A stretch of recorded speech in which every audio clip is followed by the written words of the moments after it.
Hello? Hello? Hello? Okay, I think we're going now. Oops.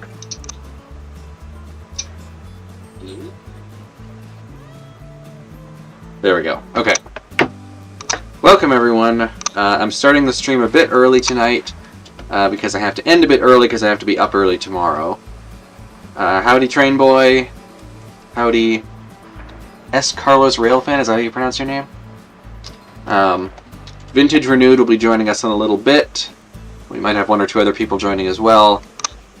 Meanwhile, I'm just going to run some lumber to make some money and possibly move this water tower because it's kind of in the way.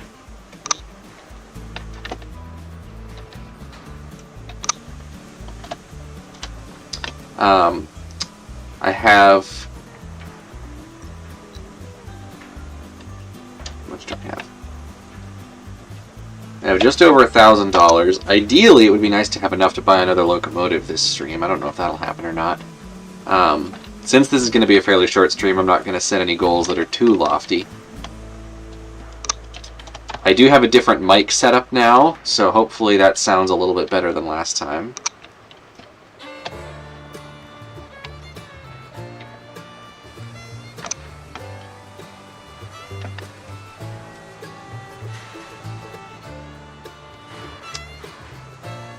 Yeah, I thought about getting a Eureka. The thing is, I have a Glenbrook, which is basically just a slightly more powerful Eureka, so I feel like it would make more sense to go up from there.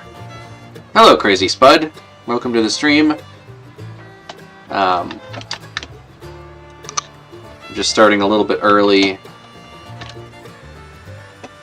so that I can have time to run some lumber before we really get into it. I do need to end a little bit early.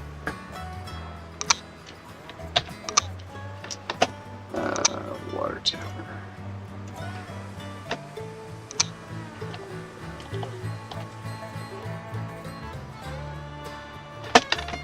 How the heck do you place one of these things? Is it like that?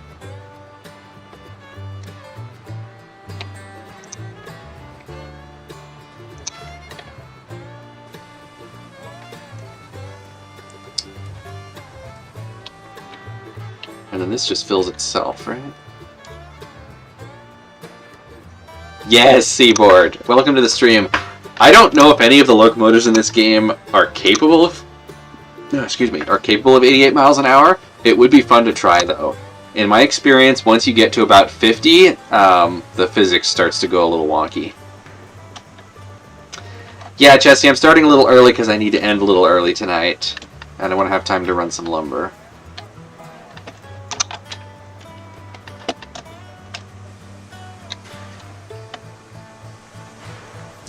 When isn't YouTube being annoying? But I think I know what you're talking about, where like you load the home page and it's just blank. And then you can only get it to load the page if you search for something.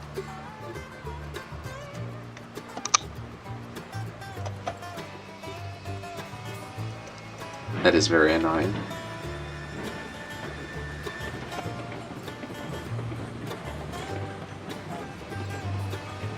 What's also annoying is that for some reason I came the long way around this loop. Well, I guess they're kind of, both ways are kind of equivalent. I backed all the way here from the freight depot, and I realized that I probably could have backed the other way around the loop and it would have been a little bit shorter. Yeah, Chessie, I think it's one of those bugs that's across pretty much the whole platform, so I think most people are going to get it. Hopefully they fix it soon. I mean, YouTube nowadays just seems to be one poor decision after another.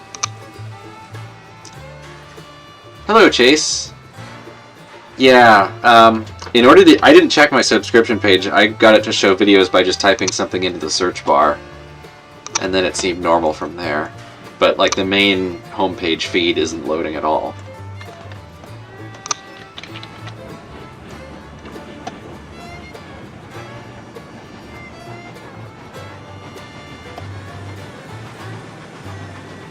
Also, I was watching back the VOD from last week, and I was using the few sound effects that I had way too much. So, I've added some more sound effects to the soundboard. I'll play them once we get some more people in here. Oh, hold on, let's vintage renewed.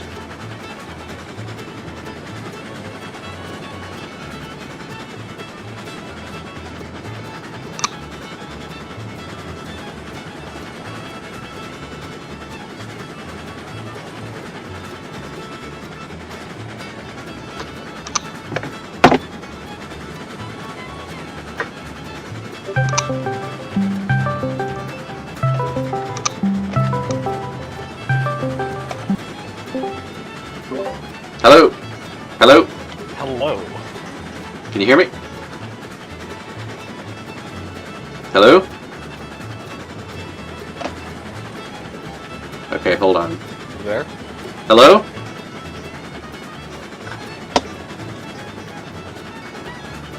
Yes. I can hear you. Can you hear me?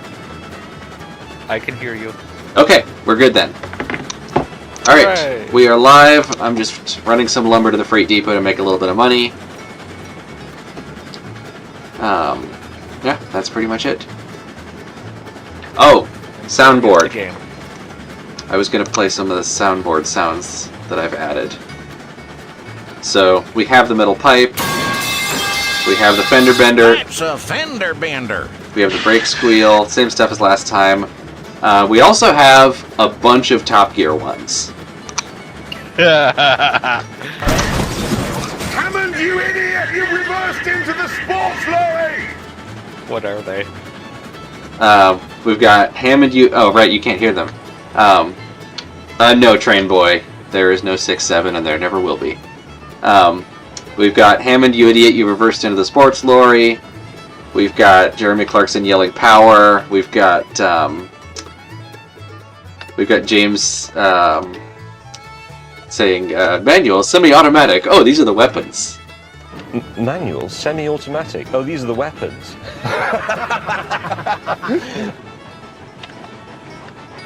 Oops, I've overshot the platform a bit. Southern Pacific, I think everybody's YouTube is having a glitch. There's some kind of issue going on where the home feed isn't loading.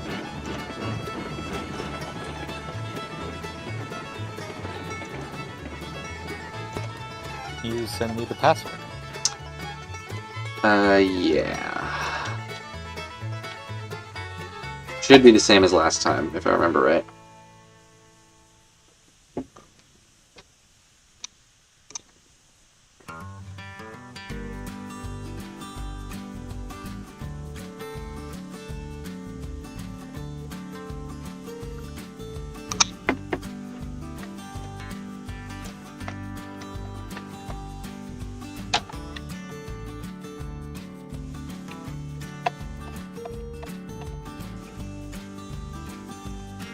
One of these days I should just make the password public and let anybody join and enjoy the chaos.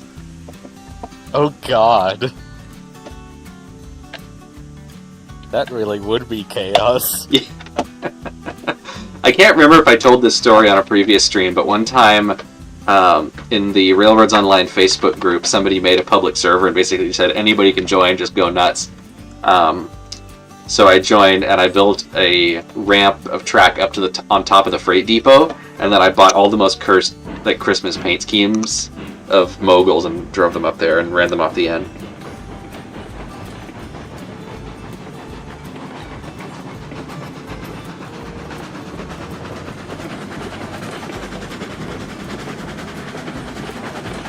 I know of some people that have, they would join live stream, or they would join a person's game, build a ramp to the top of the freight depot, and park Betsy on the freight depot. Oh, I see somebody fly around. Is that you? Yes. It is me.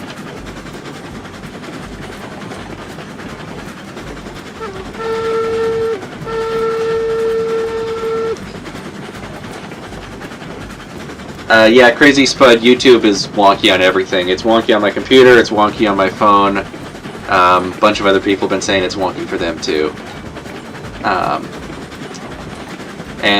Train Boy, yes, the Bell's Gap 060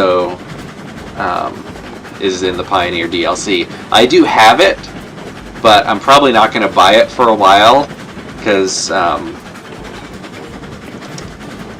it's basically the same price as the Glenbrook, but slower. So I'll probably only buy it if I need a yard switcher later on in the game. Oh yeah, because they started doing DLCs. Yeah, I have both of the DLCs. One of them I got for free because I had the game before it was in the full release, and the other one I bought when it was on sale. So that gives you 2 more locomotives and some other props and stuff. I think there's like moving animal props. I bought the game when it first came out, so I'll have to see if I can find the DLC that was free for the people or not. That would be the Pioneer one, which has the Bell's Gap 060. The other one has the 480.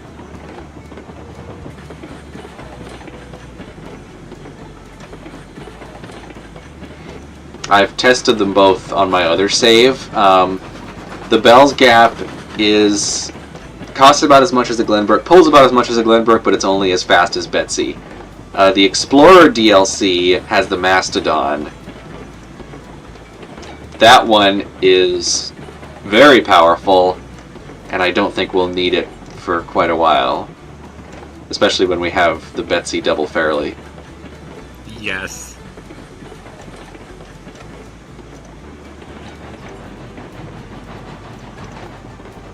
262 Mantua Prairie. I actually do have one. It's a partially built kit. Once I finish building it, I'm going to do a review on it. I want to get the CAN motor and the whole works for it and put DCC and sound in it and everything.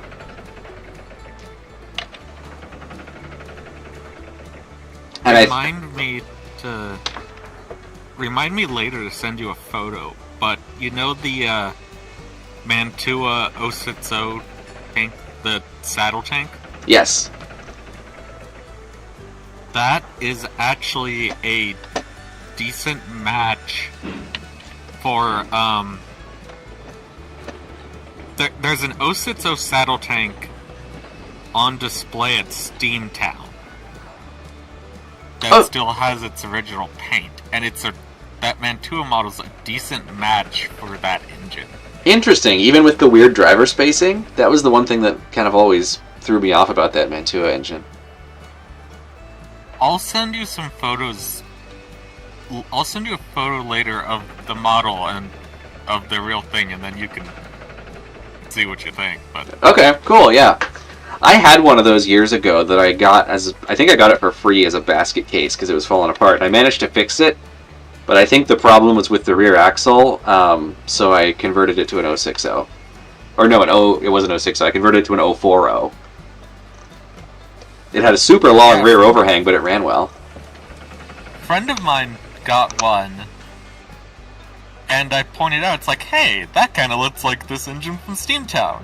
And he's like, oh dang, it is really close. So then he painted it up for that, and I bought it off my friend. Nice. Yeah, Southern Pacific, there are multiple 060s for Mantua. I believe the one we're talking about is the saddle tank where the driver spacing's kind of uneven. Should we take this to the freight depot or all the way up to the iron mine?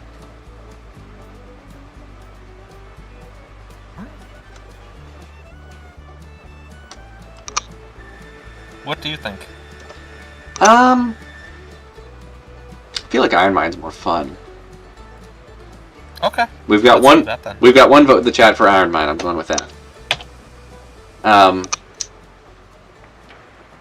The MDC 060T, I had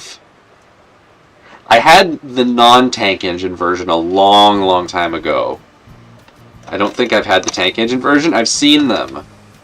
They look like a neat model, but kind of oversized. I remember liking the one that I had, but this was a super long time ago, so I can't really compare it to the stuff I have now. I would like to get another one at some point. But, I mean, that's one of a list of dozens and dozens of random trains that I'd like to get another one of at some point.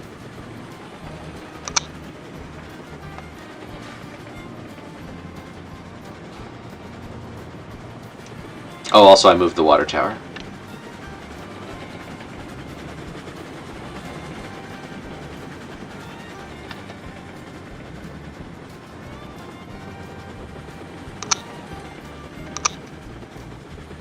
So, last time we made it all the way back from the iron mine at full throttle on this line without derailing. Did we make it all the way there? I can't remember. I don't remember, because when we got near the iron mine, that was when Peter started throwing our switches. Yeah. We made it there, I just don't remember whether I could just leave the locomotive to its own devices all the way. Well, we'll find out. Crazy Spud. The Rivarossi 040 is actually pretty nice. Get the version with the tender if you do get one, and rig it up with tender pickup. It really needs all the pickup it can get. If you're putting DCC in it, add a Keep Alive capacitor. And maybe a better motor. But yeah, other than that, like, Rivarossi stuff was really solid for the time. I'm pretty sure I do have a video on one of those Rivarossi 040s.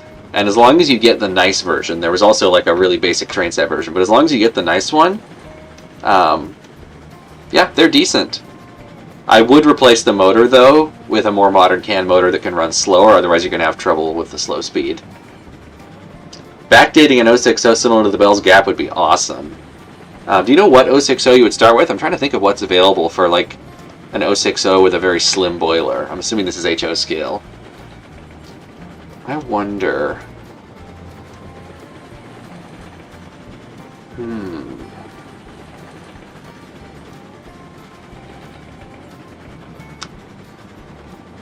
What's it out? I mean, obviously there's going to be brass models.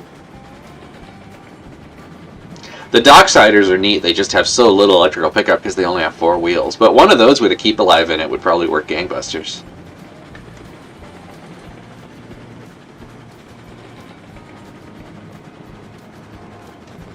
Roundhouse. Oh yeah, the old MDC 060, like the one that we were just talking about. Yeah, that actually would probably be a good option to backdate. I don't know how easy it is to take off stuff like the headlight and smokestack because it's all die-cast, but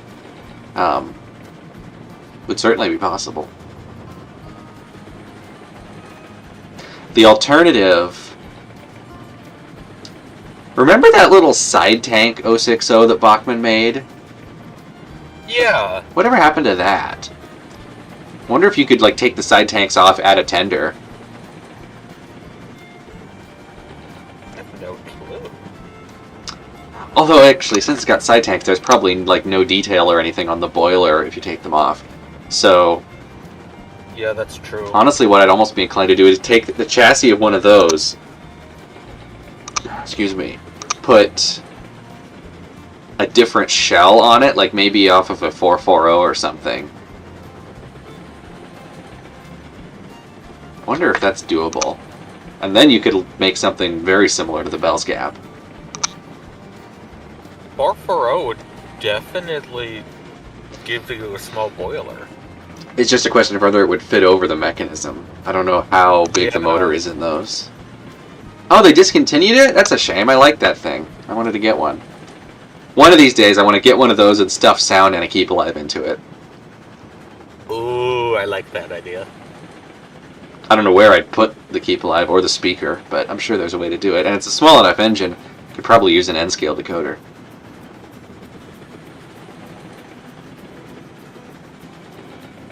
Ooh, Bachmann 460 with a Northwest Shortline motor, better speaker.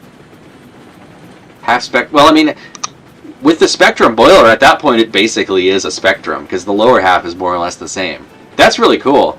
Do you mind sending me the link to the Northwest Shortline motor you use? Because I've been looking for ages for an alternate motor for those things. So if Northwest Shortline makes one, that would be That'd be awesome. Why are we going this? Oh, I must have left. Okay, Peter must have left the switch that way last time he was here. Oh well, that'll get us turned around. Good night, Chessie. Enjoy the SpongeBob movie. I've never seen that, but I assume it's a cinematic masterpiece. Despicable pricing. I think I saw that video. That was Leviathan York's video, right?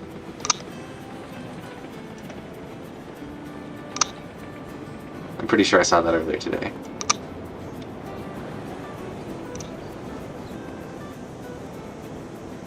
Oh, minty. I thought I was going to have to mess with the brake to get that to line up, but I just went full brake and it just lined up perfectly.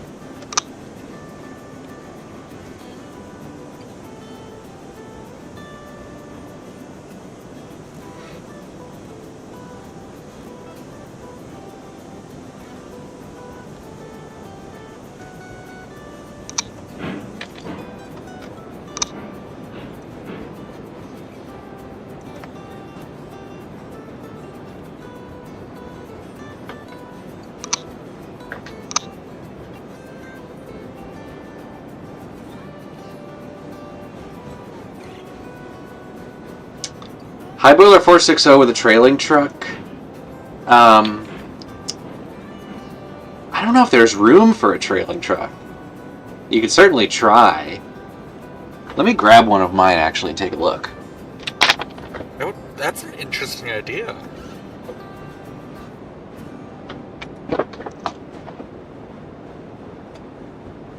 Hold on, let me train forward here.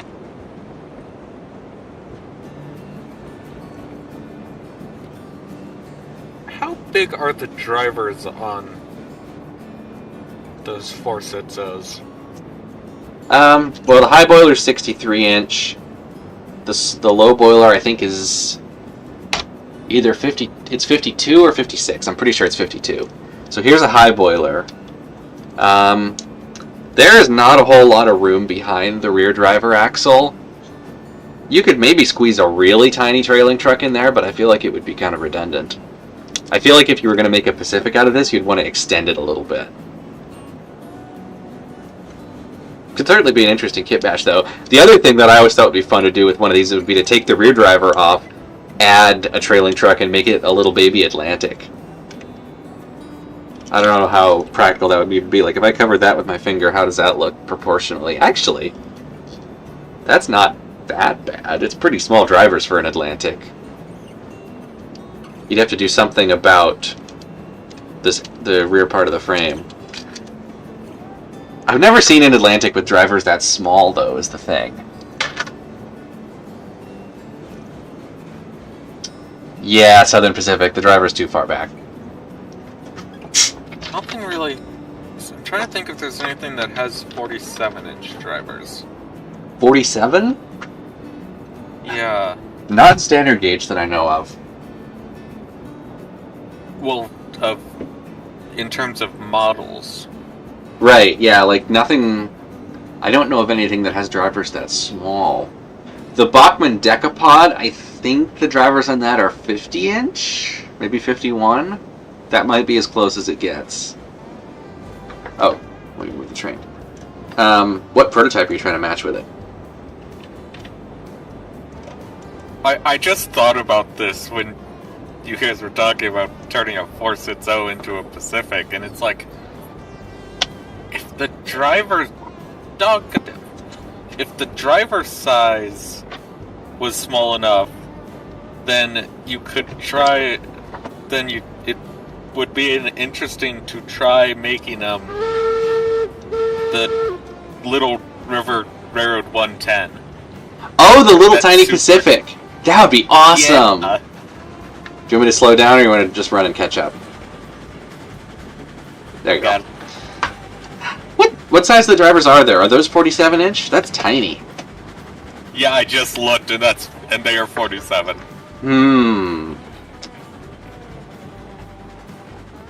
I wonder what could be done there.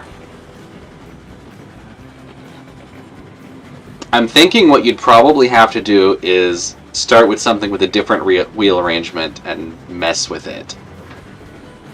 Hopefully. I'm wondering, what if you took a Bachmann decapod, took off the front and rear pairs of drivers, and put a 4-wheel leading truck and a 2-wheel trailing truck on it? I wonder if the spacing would be anywhere close to correct. Cylinders would probably be too big.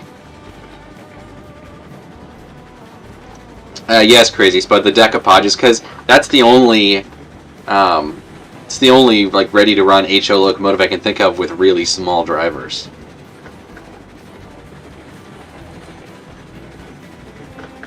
Unless you want to start kitbashing brass, which is a whole other challenge. Yeah, I don't feel like kitbashing brass. Yeah.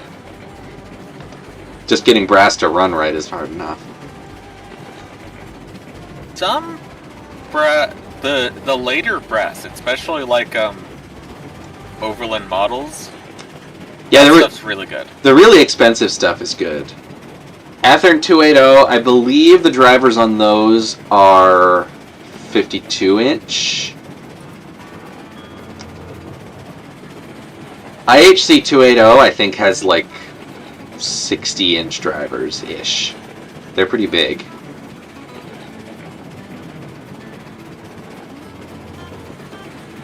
I remember that being larger drivers, or roughly the same size as the Bachmann 280. IHC 280 into a Mikado. Yeah, you could do that. It's not going to have a whole lot of overhang in the rear, but there might be enough to squeeze a little trailing truck in there. Yeah. Something I always thought would be neat would be to turn a roundhouse 280 into a prairie. Take the rear driver set off, carve out the frame, and put a trailing truck on there.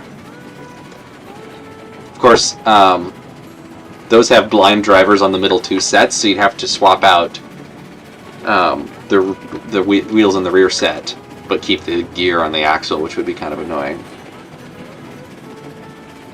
But I had a Photoshop of that at one point that I considered emailing to Athearn and saying, hey, if you want to squeeze one more wheel arrangement out of this tooling.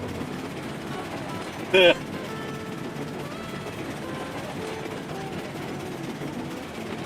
480 out of a roundhouse 280 and a standard line 460 and 440.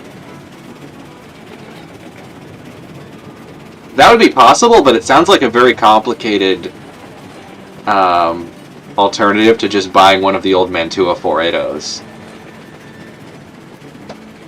Did Mantua make a 480? Yes, it was the Sierra 3, the slightly oversized one, and they just squeezed another axle in there. Oh, that's probably... I don't think that would be close enough to make 475. 475, no. The proportions are all wrong, even if you swap the boiler.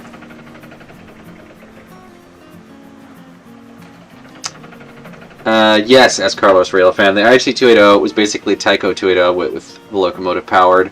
They actually were really nice runners, but the boiler shell was the exact same as the Tyco Chattanooga.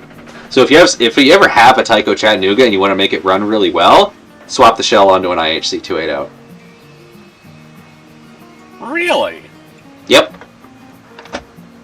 Huh. Yeah, I have compared them before. It's the exact same. It's a direct swap. The only difference is that the Tyco ones usually came with a high headlight. But you can literally just swap the boiler fronts. Interesting.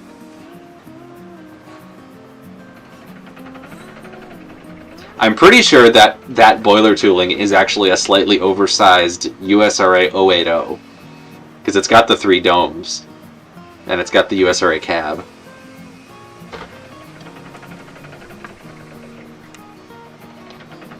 A small 260 shorter than an IHC. I assume you've checked out the roundhouse ones.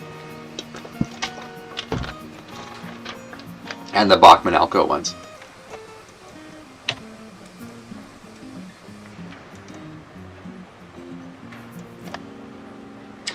Yeah, Prairie Project 280. I'm going to consider that Mantua Prairie kit to be Prairie Project 280. One of these days I'll get around to finishing it. I just have a lot of other stuff to get to. IHC 080 and make it into a Mastodon. You might have issues fitting the leading truck in there. Because the IHC 080 is basically the exact same thing as the 280. They just took off the pilot truck and shortened the pilot a little bit.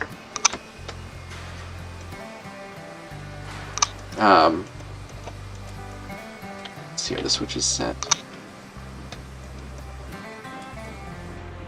Yeah, more or less.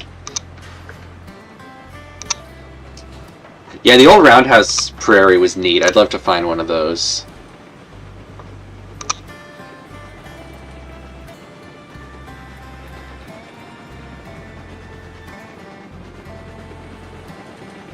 The problem with the 080 as far as a Mastodon goes is I don't think there's enough room between the front driver and the cylinder to fit one axle of a pilot truck in there. So it would either have to, it would be really tight, or you would have to move the cylinder forward and make a longer main rod. Oh, that gives me an idea though. If you took the front pair of drivers off entirely and cut out a bit of the frame, I bet you could make a 10-wheeler out of it. Also, do we want to build any more lines while we're at it tonight? Might as well. I'm going to try and end a little bit earlier than usual, because I do have to be up in the morning. But I'd say if we can probably go to like midnight. But yeah, I'd say we build a line either to the coal mine or the smelter. Probably a smelter. I think that would make sense. I'm trying to remember what the smelter needs.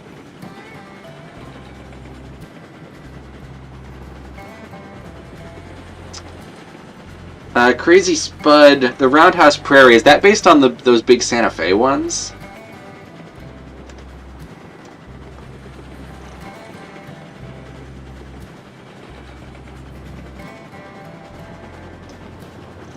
McLeod Railway 19, Virginia Truckee 18, and California Western 45. They are very similar. They're all sort of compact little logging Mikados. I know 45 is a 70-ton. I think 19 is a 90-ton, I want to say. I think 18 might also be a 90-ton. I'm also not sure if they're all Baldwins or one or more of them are Alcos. I know 45 is a Baldwin. I'll have to look that up. I know Division Point is making the 19. NWSL made the 45 a long, long time ago, like in the 60s. I actually have one. It's waiting on a paint job and a remotor. But that'll be a fun eventual project. Because I grew up next to the skunk train, I've been on a quest forever to make like the perfect HO scale 45.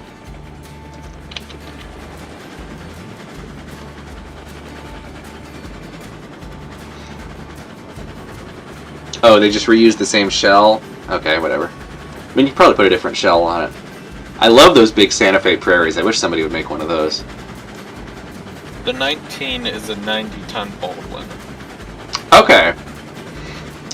Wasn't there a Pulson logging engine that was also a 90-ton Baldwin that's been on static display at the Oregon Coast Scenic Railroad for a while? I have a vague memory of seeing that. I don't remember the number though. The one that was lettered for Southern Pacific, even though it wasn't Southern Pacific. Oh, they fixed the YouTube homepage? Oh, good. Excellent. Yeah, I wish I remembered anything at all about that locomotive. I remember seeing it on static display when I drove through that part of Oregon a couple years back, but it was the middle of winter and the trains weren't running. I did get a nice picture of my Mustang in front of their F unit, though.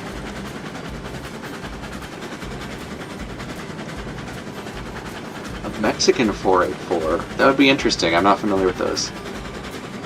Hello, yeah, Washington Railboy.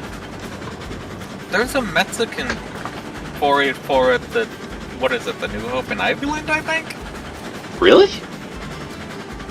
I'll have to look that up. There's a railroad in the East Coast that has a Mexican 484, but it's in pieces right now. Well, like most steam locomotives are. I mean, Fair. 45 has been in pieces for like a decade. And they're too busy catastrophically mismanaging the railroad and refusing to fix the tunnels to bother fixing it. I love the skunk train, but they are in a sad state right now.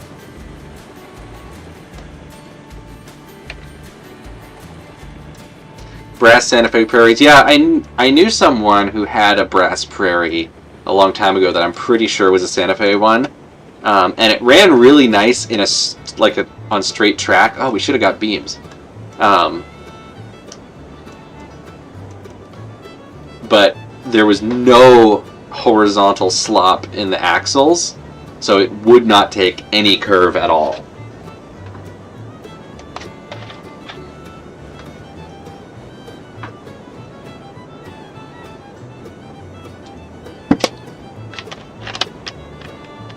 I'm concerned there's not going to be room for all of this lumber.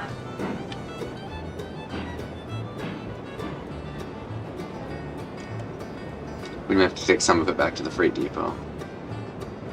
Yeah, Bachman made a good-looking prairie that would sell like hotcakes. I mean, the prairie that they make it's not bad as such. It's just a USRA 06, so dressed up as a prairie for Halloween. It's an okay locomotive for a basic starter engine. It just doesn't really match a prototype. And there's no tender pickup, which bugs me. Although it's not that hard to add it.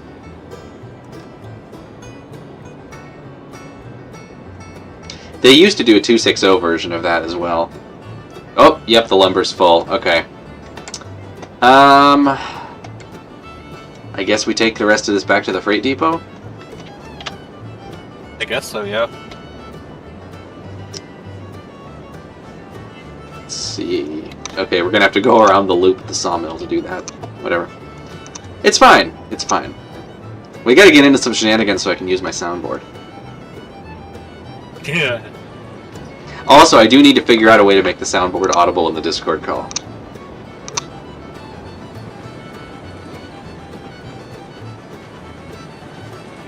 I'm trying to think of how I would do that. By the way, I'm trying to remember. When you converted the 280 into Oops. the prairie. Peter? I don't think that one was even Peter's fault. That was just a regular derailment. Okay, I gotta You pick. said you wanted shenanigans. I guess there's your shenanigans. I gotta pick a sound. Hammond! Just pick the Jeremy yelling Hammond. Okay. I was thinking the same thing. So that's interesting. The flat car has coupled directly to the engine. It is now every train, every steam locomotive in a movie where the production did no research on how steam locomotives work. Will it actually? It will actually pull it like this. That's a little bit cursed. Now it's a tank engine. We should probably put the tender back on. Yes. It is slightly recommended.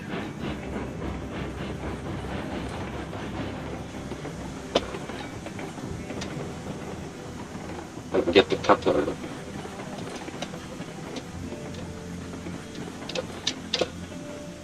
There we go. Nice that the air brakes still work even when there's nothing connected.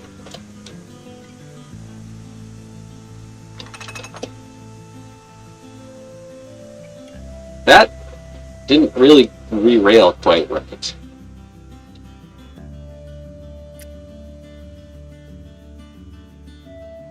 Interesting. I think Peter's ghost still haunts the iron body. Quite possible. Also, our locomotive is running away because this is on a table.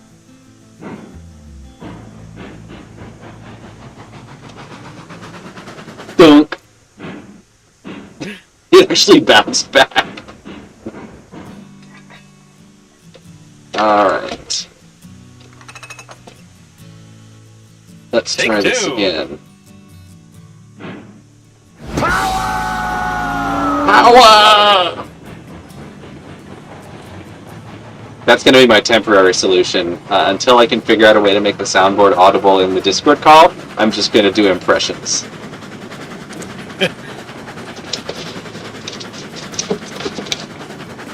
I'm also going to make some tea while I'm barreling down the mountain to 30 miles an hour.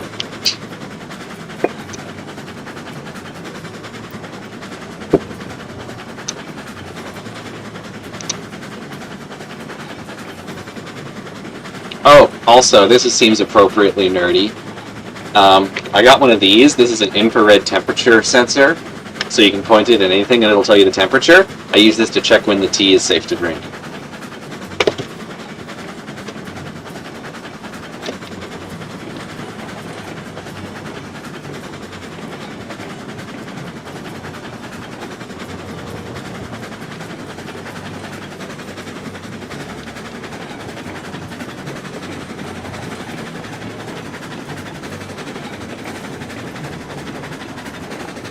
Ooh, modernized new tooling 440. That'll be cool. I don't think I've seen anybody do that yet. I guess Blacksland Alex put an electric headlight on it, but it'd be cool to see one as an oil burner. Well, I mean...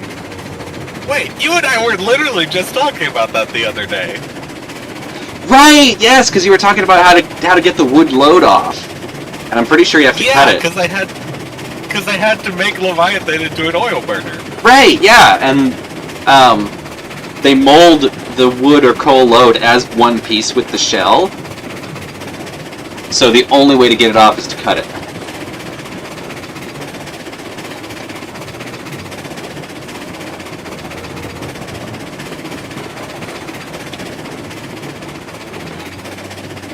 Yes, scientifically proven tea drinking temperature.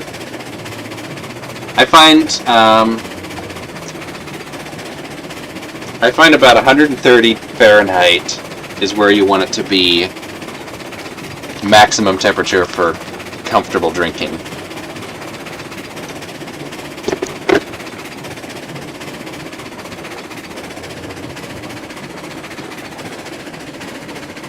A Sierra 3, you mean the Mantua one? That's going to be way too big to fit on the Bachmann chassis. I think you'd have more luck converting the Mantua engine into a 440. Gardenia, that's a nice name. Did we by any chance lose a flat car?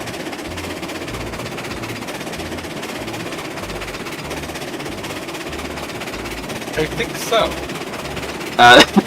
There's a very consistent flat car size gap in the train that's only growing very gradually, but I'm pretty sure we did lose one. It is very weird. I am gonna go... Yeah, if you feel like going, I'm trying to figure out where that was. Ah, interesting. Apparently curves slow you down because now we very nicely knuckled back in.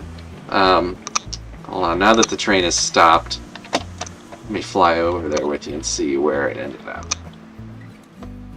It's weird, because we went down this route like 3 times in a row at full speed, and it was fine. Floating flat cars and derailing Glenbrooks. I think you just missed a derailing Glenbrook. We had one a couple minutes ago.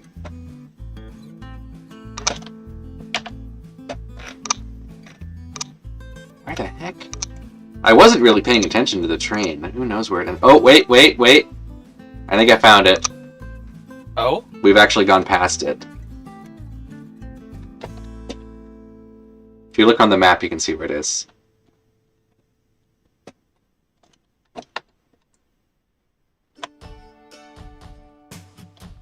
Weirdly, it is not on the outside of a curve.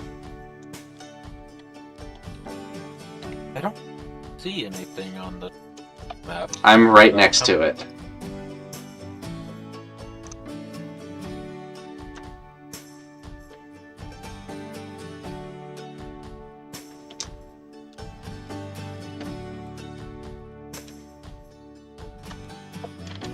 Alright, I've got it back on. I'm just going to take the brake off and ride it down the mountain. Okay.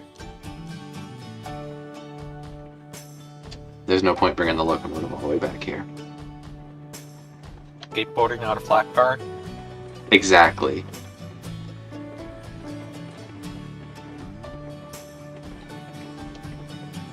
It's going better than the one time I tried to ride an actual skateboard where it immediately flew out from under me.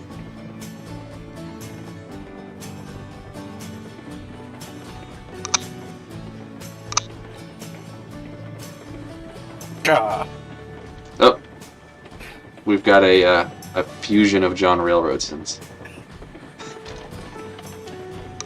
260 and 460 backdate them. That'll be awesome. I'd love to see that.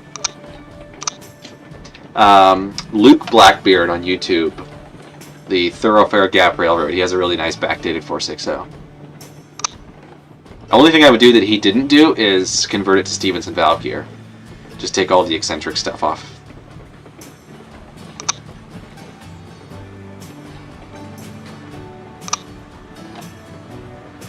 And dunk. Alrighty. Let me take a look at the smelter. So the smelter takes something. Hold on.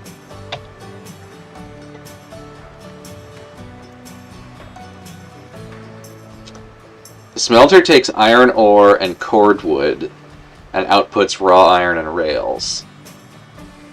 Okay. So since we have access to the iron ore mine, it does kind of seem like the next logical place to go would be the smelter. Yeah. How do we get there?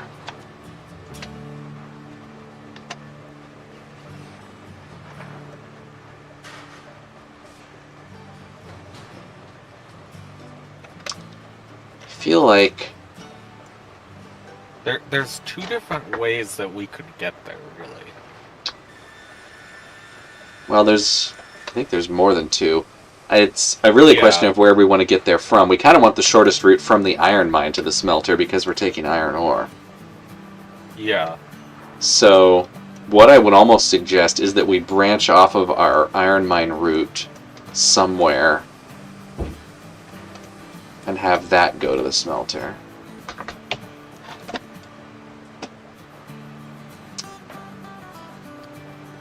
I'm going to suggest that we take one of the Betsies on a scouting mission up the mountain and see where would be a good place to put that junction. Okay. I'm breaking up the double Betsy temporarily. We'll put it back together later. Yeah, they'll be back together soon. This one's also almost completely out of wood. So, I'm going to steal some wood from the other one.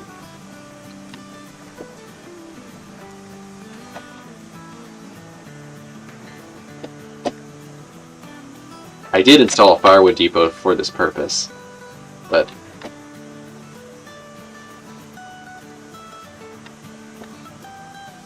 why would I do that when I can do this?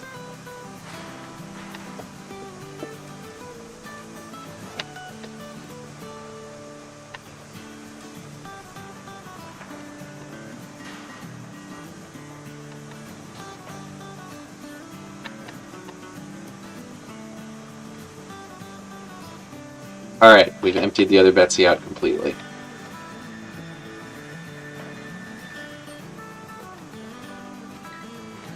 And we have no boiler pressure.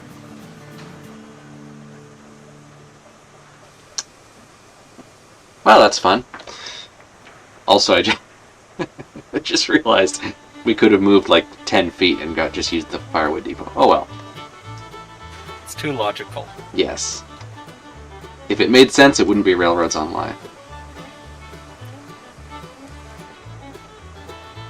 By the way, when you converted that 280 into the Prairie, did you make custom rods or no? No. On the Bachmann 280, the rods from each driver set to the next are separate pieces. So you can literally just take off one pair. But yeah, like, you can make it a 260 and it'll run. Literally all you gotta do is pull the screws out on the main rods, take off the connecting rod going to the rear driver, put everything else back together, take the rear driver out, and it'll run like that. And then you just gotta cut a big chunk out of the frame to put a trailing truck in there. Dang it. I need to figure out how to... I think I need to figure out how to make rods, but I'm not sure. I have been trying to figure that out as well with no luck. I was thinking maybe get some kind of like small desktop CNC machine, but those are expensive and I don't know if they'd have the precision necessary. Three Rivers Rambler, the playlist I'm using is just a bunch of royalty-free tracks from the YouTube audio library. If you want to email me at redouttrains@gmail.com, I can send you the list. Or I could just send you the link on Google Drive where I have them all downloaded. Crazy Spot, I do definitely want to do that at some point. Eventually, I want to do basically a trilogy of those. I want, obviously, Casey Jones, which I've already done. I want to do the Great Locomotive Chase, and I was going to do the Golden Spike until the Great Basin Car Shops video came out. It turns out that most of the story of the Golden Spike that everybody knows was actually made up. So that doesn't leave a whole lot to make a dramatized video out of. So, I might have the boiler injector off. Oh, interesting. That would maybe explain something. How do I turn that on? X. What does X do?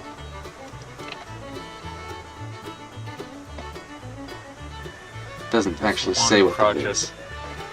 There's one project that a friend and I are working on, but I gotta figure out how to change the rods on a Roundhouse 280. That's the bell. On a Roundhouse 280, what are you trying to change them to?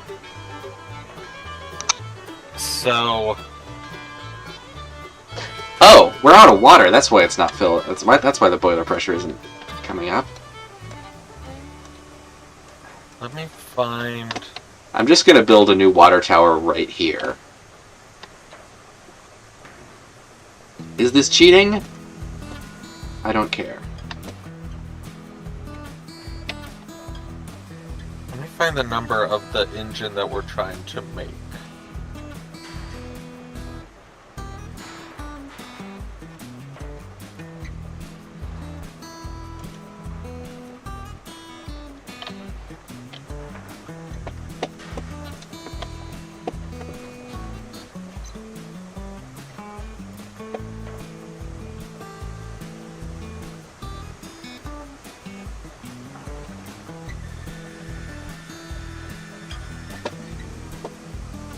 Oh wow, that doesn't line up at all.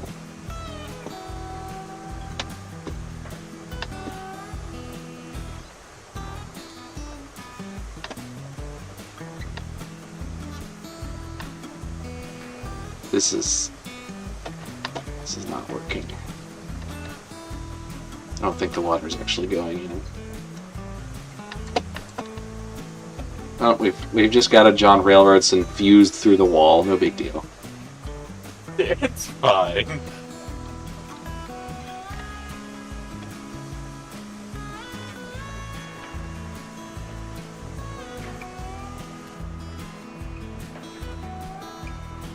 So, here we go. Brenda and I were trying to take the Roundhouse 280 and make it into Santa Fe 132. I will have to look that one up. Let me get the water filling when you're finished. Oh, Wreck of the Old 97. That is another one I had considered. I'm trying to not do only wrecks, but that is definitely like one of the canonical ones. Maybe I should just do a series of real events that inspired songs. Remind me to send you some of the stories from the original Sumter Valley. You might find a good one in there. I also keep forgetting to mention that I have a book of train wrecks right next to me that might have something good in it. Santa Fe 132. Oh, wow, yeah, that would actually be... Oh, I see what you're doing. You're trying to have the main rod connect to the second driver instead of the third. Yeah. I was going to say you could use the shorter main rod off of the 260, but that has the wrong kind of crosshead. And I don't think you can swap them. I'm going to do some thinking on that. That is an intriguing conundrum.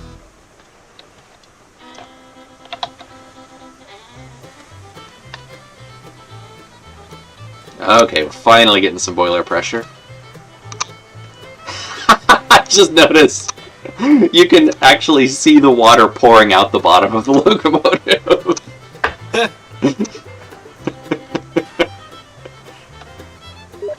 Also, my sand is on for some reason.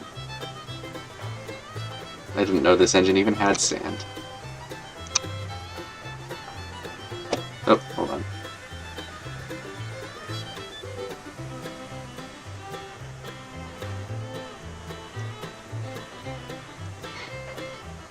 Oh, we've got somebody else almost ready to join the stream. Heavy Pootis Man 2 on Steam. I believe that's somebody you know.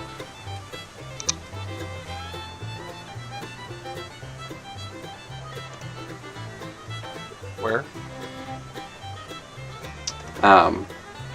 Heavy Pootis Man 2 on Steam.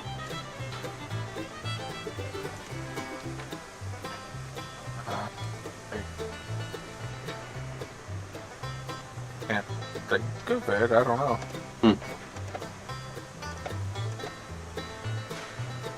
I don't remember Steam names very well. I don't either.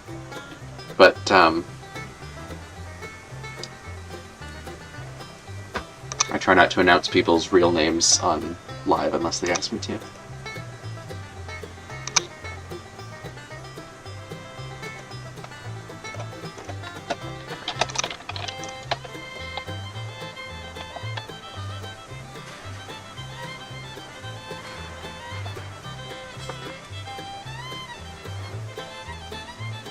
Have a good night, Southern Pacific. Thanks for stopping by. Okay, well, the water doesn't seem to be filling past halfway, but honestly, that's good enough for me. So I'm going to demolish the water tower, and we can finally get this show on the road.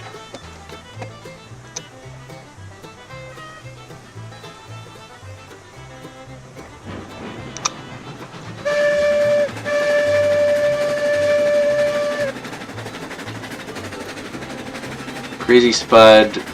Oh, water in Railroads Online? No, I missed that. Sorry. Have you come with a cannon for the WNSC? I haven't really, because a lot of the viewers seem to have their own headcanons for it, and I mean, it's a fictional railroad, so one person's headcanon is as good as another's, so whatever people want to make up for the Westport and Shelter Cove is fine with me. But you are the president of the Westport and Shelter Cove, so you should have some idea of where it came from. I should. I don't really have much of a lore for it, except that it's basically a little short line that survives entirely on steam locomotives bought at scrap prices from bigger railroads and then restored and kept running indefinitely.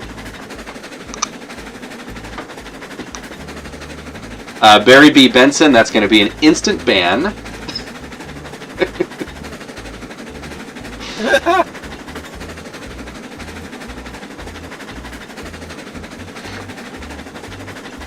I'm not One gonna. idea. I'm not gonna ban that- you, but I am gonna. I'm gonna put you in. Actually, no. I'm just gonna remove the 6-7 comments, just because I'm petty like that. But if you'd like to comment something other than 6-7, please go ahead. There was one idea that I had. Granted, I don't have a space to make the HO layout that I would want to. But I had this thought, since you're running all steam on this fictional short line. I almost was trying to... at one point I was trying to figure out, like, a way to, figure out the timing or whatever to simulate a locomotive in HO scale getting pulled out of service for its 1472. I wonder if you could have like a fast clock that is not just hours and minutes, but years.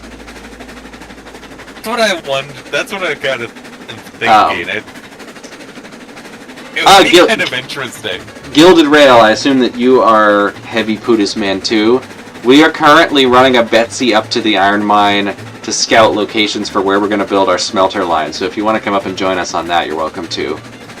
Barry B. Benson, thank you for not posting 6-7 again, but if you're just going to spam numbers, I might time you out. Also, I think we went past the spot where I was thinking of building the Y. Actually, we could just stop and build it right here. Maybe not on the bridge, but near the bridge.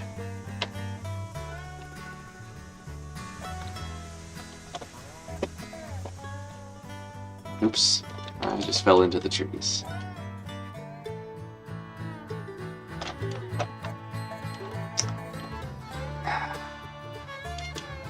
I wonder... So Smelter's down there. I wonder if we take this little chunk here that's sort of, that's like a stone wall embedded in the mountainside, and we put a switch there. Yeah, we could try that. Actually, I'm going to save my game real quick before I start tearing up any track.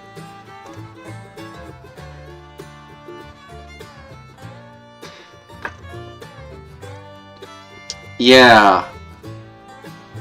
That's kind of what I do with, that's kind of what I do with the display track, where like any locomotive that's like cosmetically fine but currently out of service for whatever reason. Gilded Rail, if you wanna start building that smelter route, I'll be curious to see what you got. I'm gonna put a switch right here.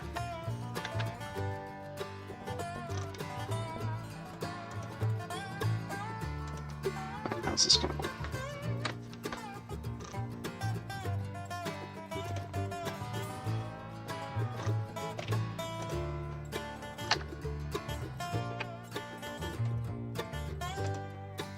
I mean, that sort of works. We've got a monstrous piece of roadbed hanging off the edge right here. It's hilarious that they put a bottom side on it. I'm kind of thinking we just build stone wall around that. Yes.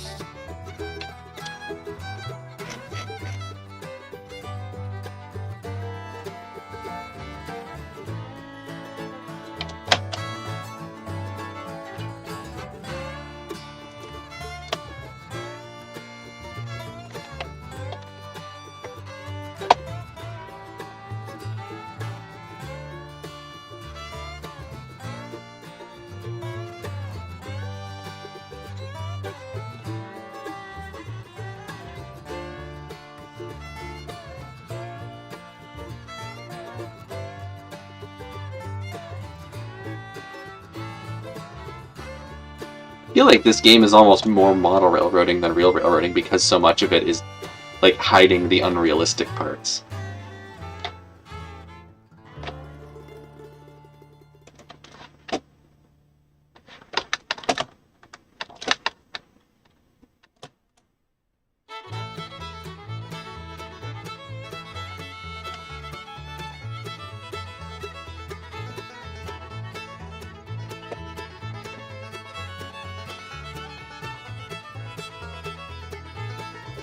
Openable smoke boxes. I've never seen that on an HO engine. I've seen that on O and G scale engines, but even then there's usually nothing inside. Bachmann big haulers have the on-off switch for the smoke unit in there.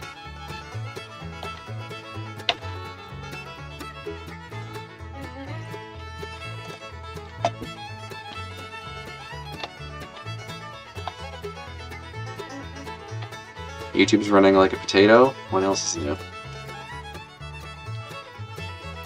Okay.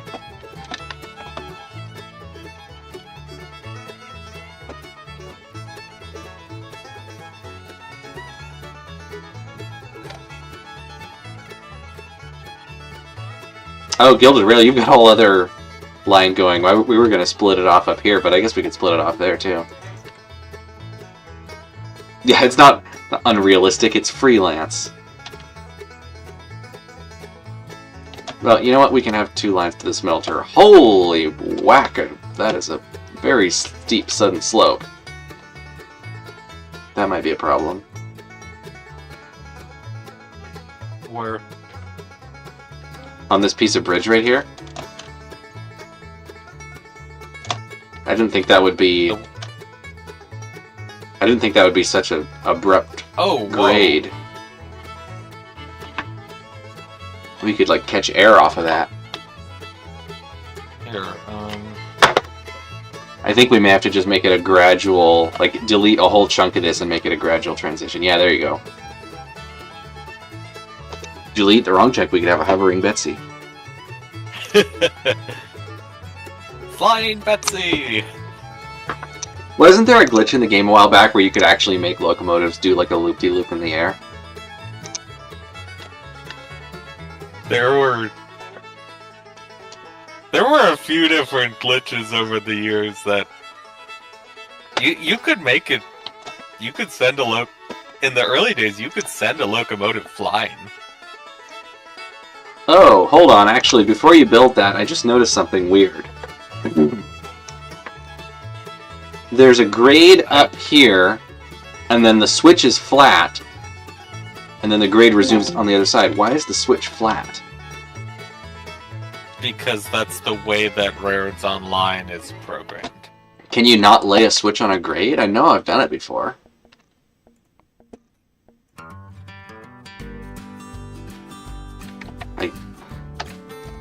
I guess not.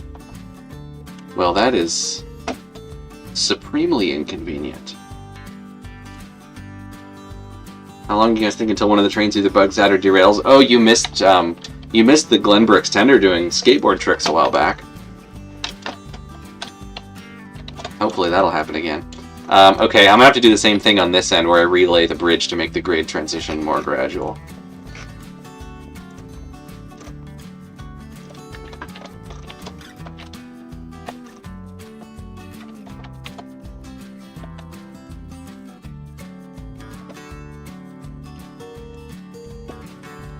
That's not too bad.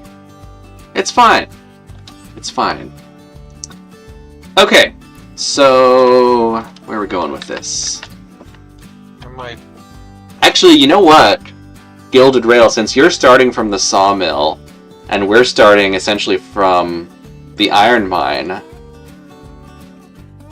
we could just join these 2 lines up on the way to the smelter.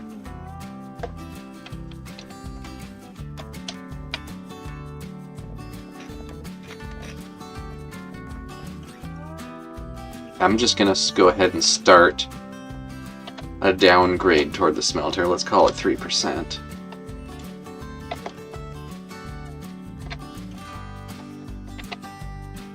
Flying Betsy! Oh. Ha! There we go.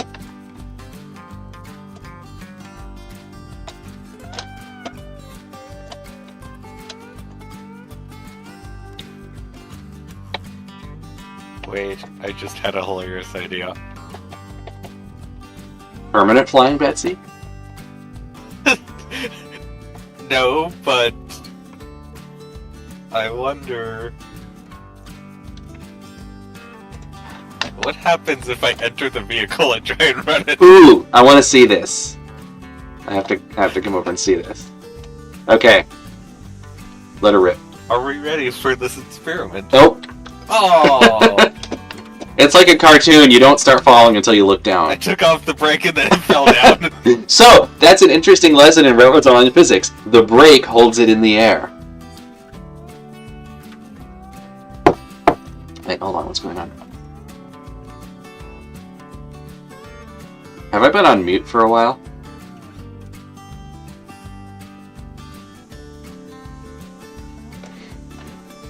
Yes, Packard. Yeet. Very well said.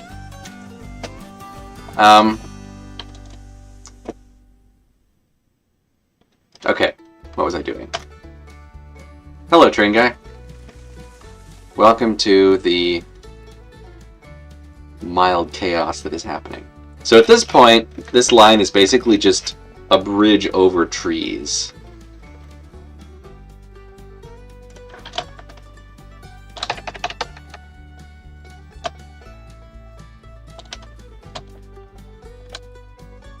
Nice, Kansas, Colorado, and Pacific. I can more or less guess where that goes.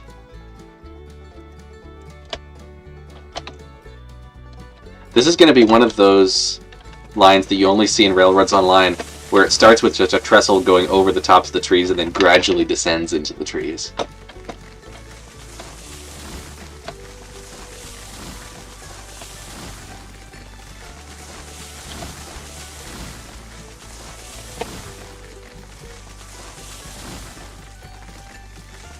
You know? Yeah, Gilded Rail, whatever you want to do with the grade is fine. I've been trying to stick to 3% or less.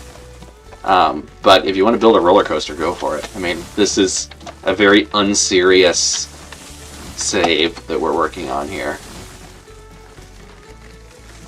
If only we were able to have switches on bridge. Well, yeah. This spot would look...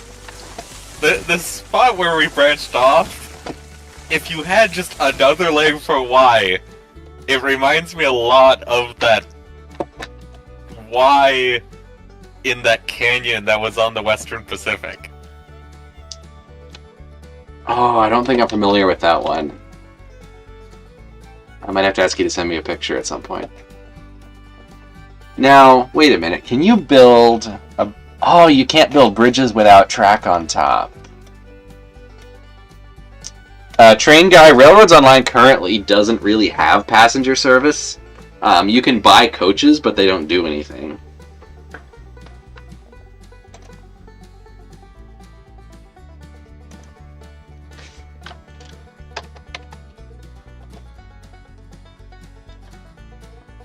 %11% switchback. Holy cow. That is, like, that's cog railway level shenanigans.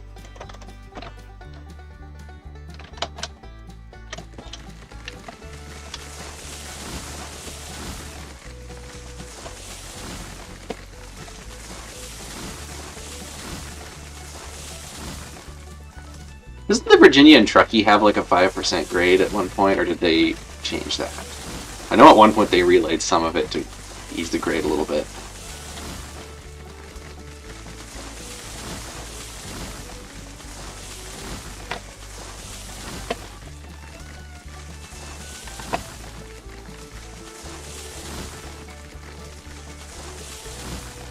Pine Valley Lumber Company. Wow, I wonder where that came from. Coincidence?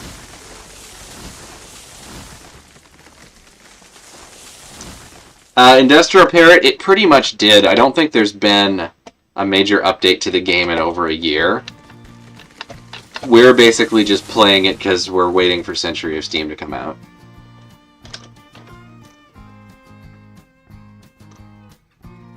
Oh, look at that! I'm watching it at 360p. I feel like that's kind of how Railroads Online is best enjoyed. All right, I'm gonna do some very high tech sharing this image to the stream here. Like the spot where we branched off. If we were able to have a switch on the bridge, There's got to be a way that we can make that work.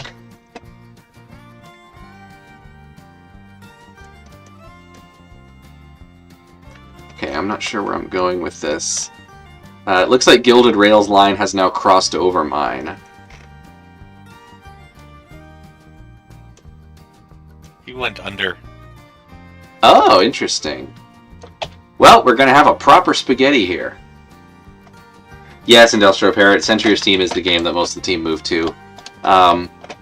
Honestly, pretty much everybody on Railroads Online who was, like, actually knowledgeable about narrow gauge stuff seems to have moved to Century of Steam, so really at this point Railroads Online is just something to play while we're waiting for Century of Steam to come out. As soon as that comes out, nobody's ever going to play Railroads Online again.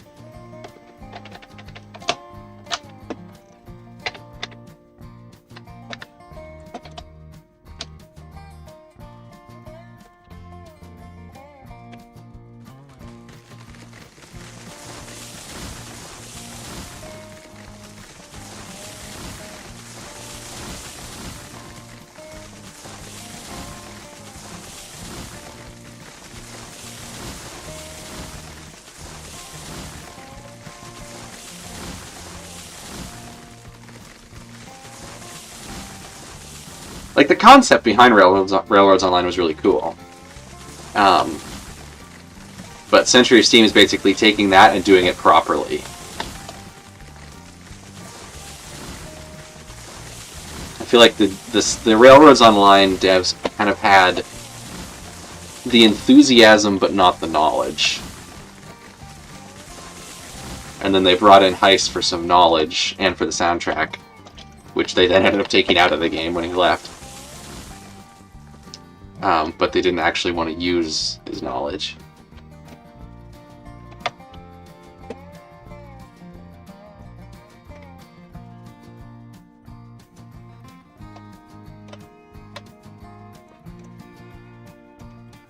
I'm not sure exactly where Gilded Rails Line is going, but I'm very excited to run a train over it sight unseen at full speed.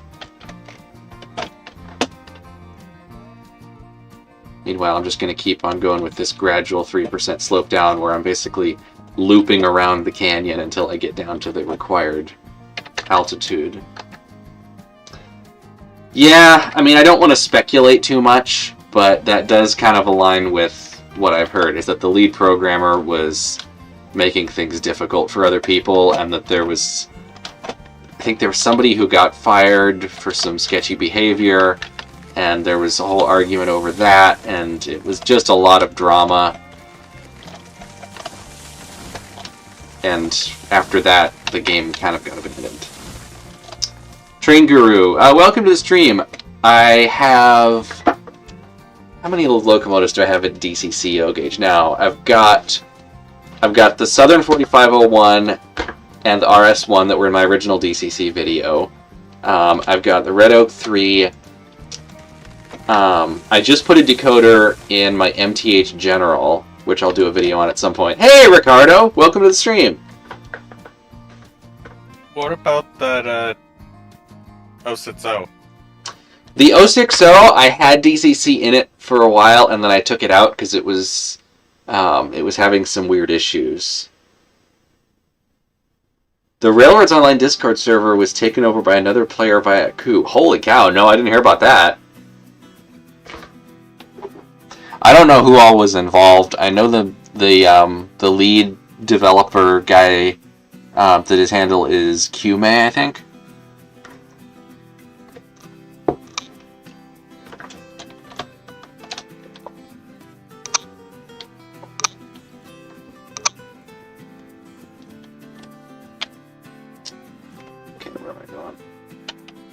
Alright, I'm going to have to bridge across this gap. I'll probably have to use some of those girder bridges.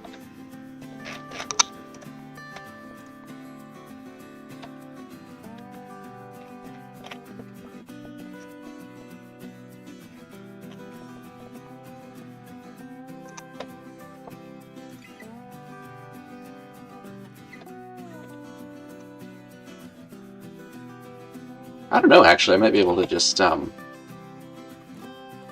Might be able to just do a regular bridge. Oh, nope, that's not going to happen.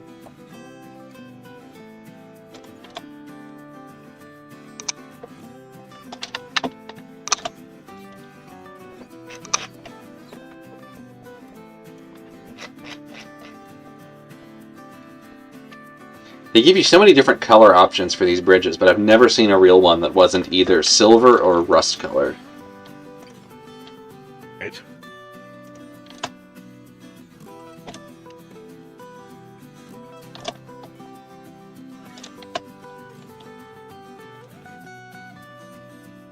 Oops. Oops.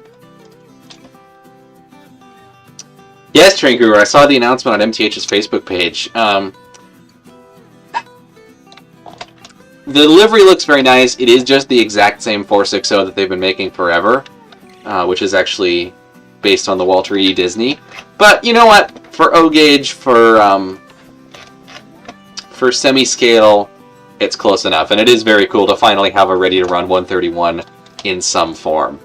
I do wish at some point somebody would make a proper Sierra No. 3. But in a world deprived of true-to-scale Sierra No. 3s, I will take what I can get. Well, they paint bridges green sometimes. Oh, maybe I should do one. That said, the MTH one is $650, and it's not even a Premier model. It's still a Rail King. So I will probably not be getting that one, at least not right away. But it does look neat. For those who can afford to collect brand new O-gauge stuff, it'll be fun. Yeah, MTH, against all odds, does still exist. They've shrunk down considerably since Mike Wolf retired. Although he does still seem to post on Facebook about them occasionally. I'm not on Facebook that much anymore. I just check in on all the train pages periodically. But yeah, a lot of their tooling, especially the Premier stuff, went to Lionel. It got split between Lionel and Atlas. Atlas, I believe, has the license to use Protosound 3. So, like the new Atlas 280, which is old Weaver tooling, will have Protosound 3. Well, it does. It's already out. I saw one for sale at Amherst. It looks like it's a gorgeous model. It looks exactly like the Bachmann 280 because it's the same prototype. Atlas has a line that is Premier, that's called Premier, and that is all that's MTH tooling. I think all except the 280, because MTH never sold that. Yes. That was Weaver.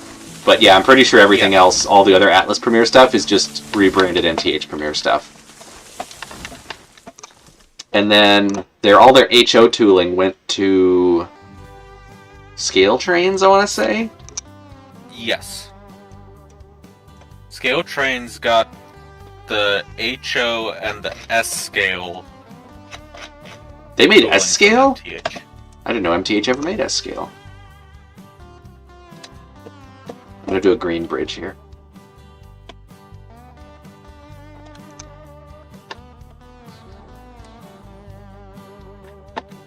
S scale is very cool. It seems like kind of the perfect size.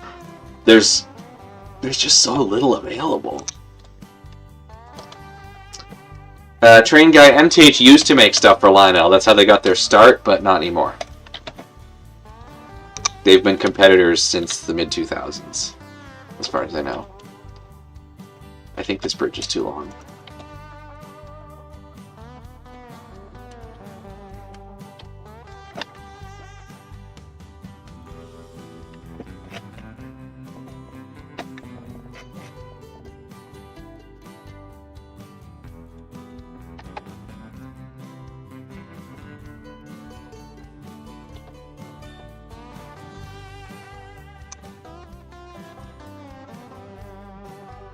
I'm 144p. So you're getting, what you're saying is you're getting the true Railroads Online experience. I'm really excited to see what Scale Trains does with the MTH tooling. I have a feeling that their version of the Pure Marquette Berkshire is going to wipe the floor with the new Lionel HO1.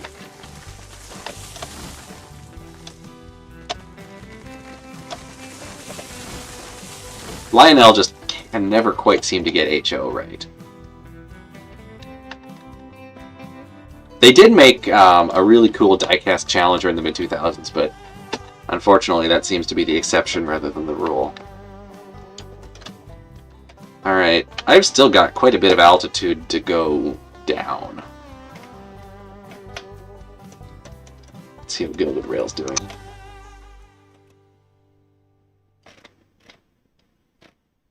I'm not sure where Gilded Rail's going, but it'll be interesting.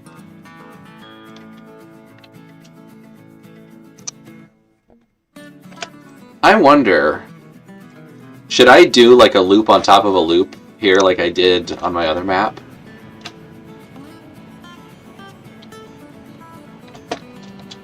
Actually, I'm going to take a break from track laying and clear some of the trees out so I can lay the tracks around here.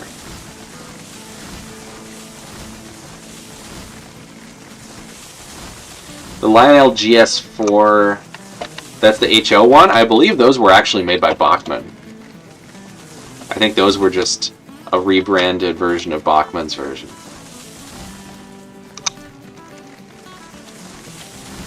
I gotta buy a Cook Mogul in this game. That's what we should get next, actually.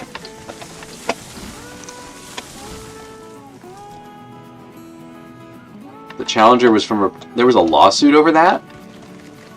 I'd be curious to learn more about that. That may be why there's so few of them out there. A hobby shop I used to work at got one in as part of a collection once. I test ran it. It seemed like a really nice engine.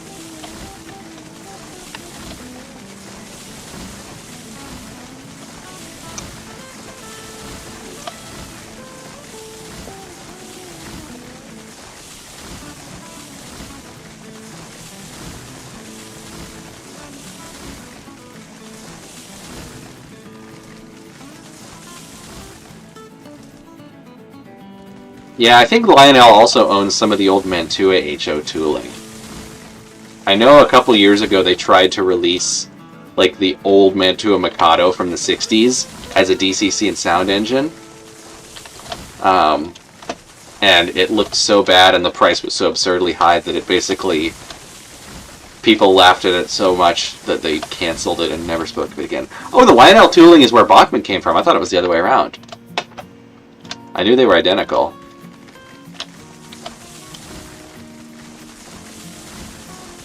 So so wait a minute. Does that mean that Bachmann's split plastic axles are actually Lionel's fault? Because that would be hilarious.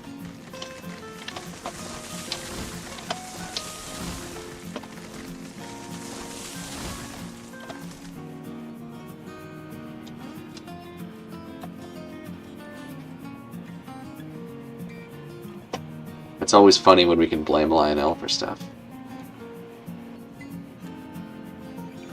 I know Lionel, I'm pretty sure Lionel bought the model power tooling. They bought something. Oh, okay. Here's where I will need your Railroads Online advice. So on this side of the smelter, we've got these two offset platforms. One of them is for unloading cordwood. One of them is for iron ore. Yes.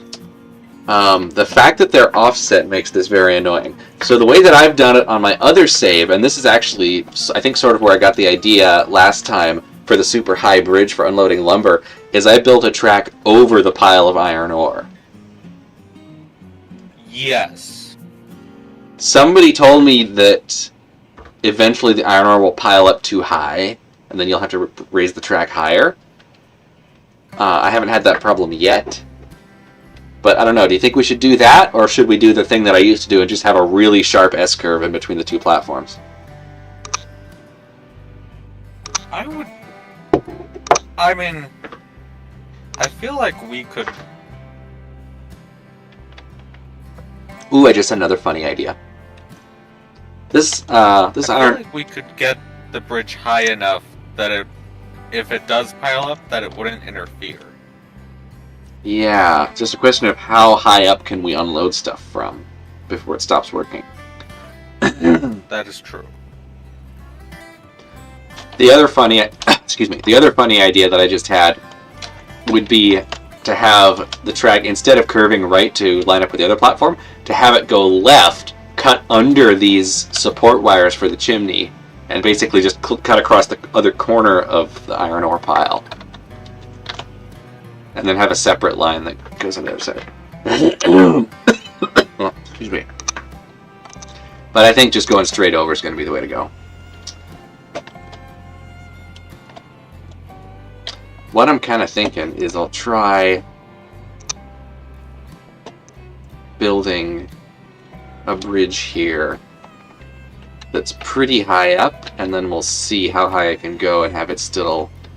Oh, we need a train load full of cordwood for that, though. Also, I don't think I can lay track that high. Okay, I'm gonna lay a normal track right here.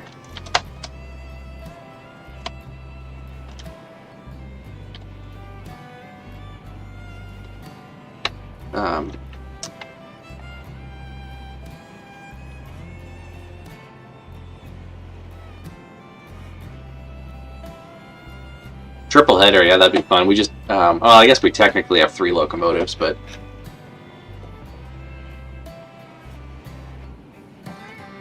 YouTube's been having issues today.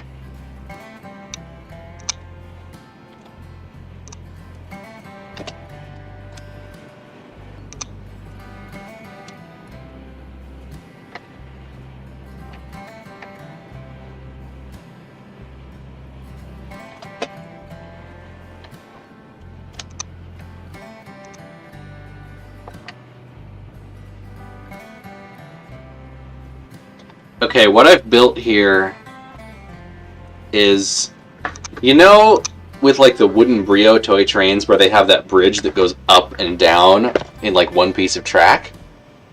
Yeah. That's basically what I'm building here.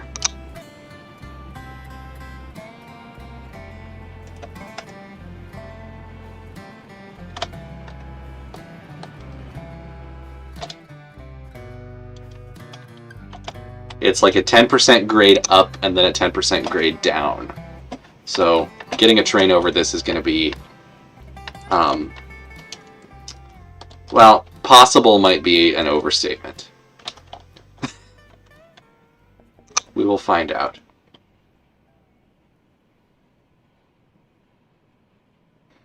Yeah, it's S. Carlos. Brio vibes. That's pretty much what I'm going for.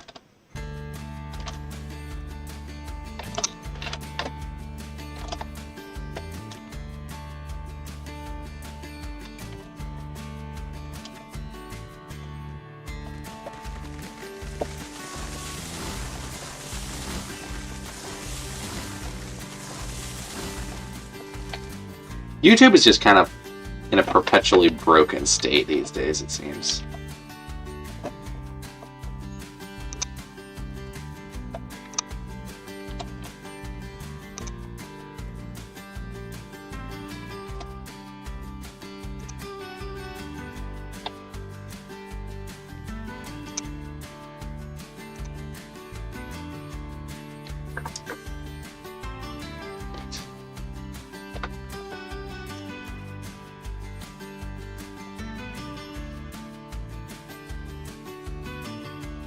Just now occurred to me that I could have started the curve here and made it extra sketchy.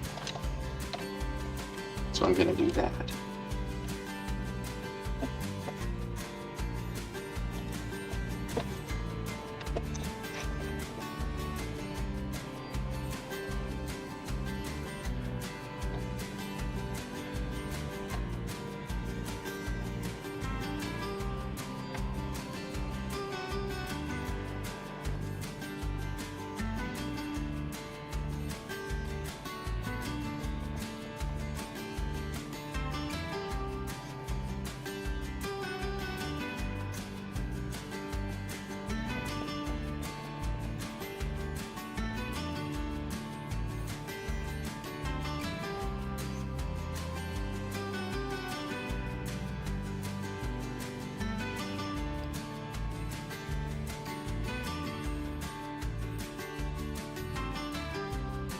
Ooh, Crazy Spud, what are they recommending? What is YouTube's insane algorithm think viewers of my stream would like?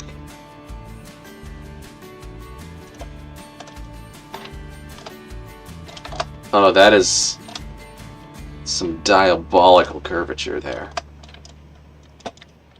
If we don't derail coming over this, I'm going to be very disappointed.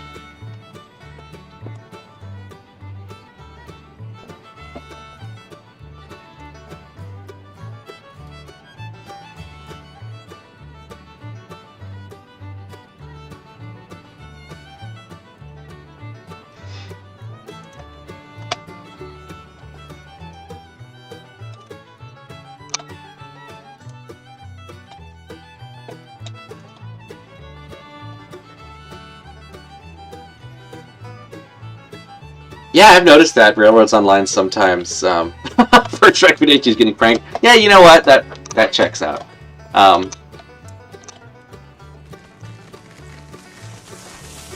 Yeah, the sliding thing, it doesn't happen with all locomotives, but it definitely, some of them seem like almost excessively eager to slide.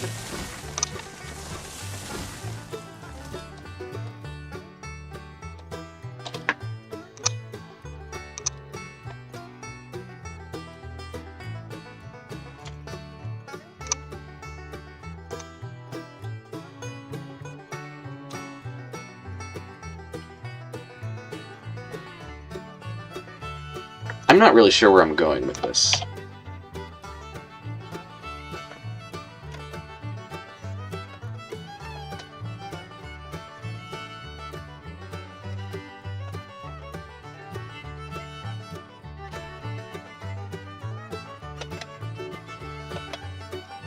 I'm still very excited to see where Gilded Rails line is going, because every time I check in on it, it gets farther and farther away from the smelter.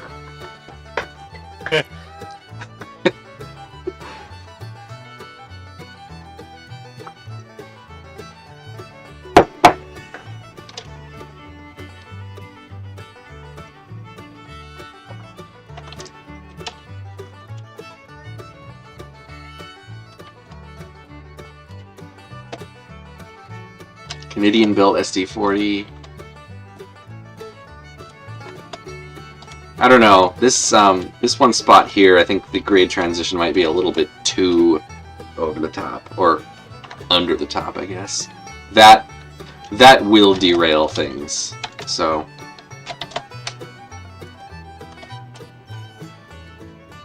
Model Rail fan, I know the feeling. It's like, oh, I looked up once how to use some obscure tool or a product review for something that I've now already bought. And YouTube's like, oh, I guess you just really like these. If anybody watches Ryan George, the pitch meeting guy, I think he's got a sketch about that.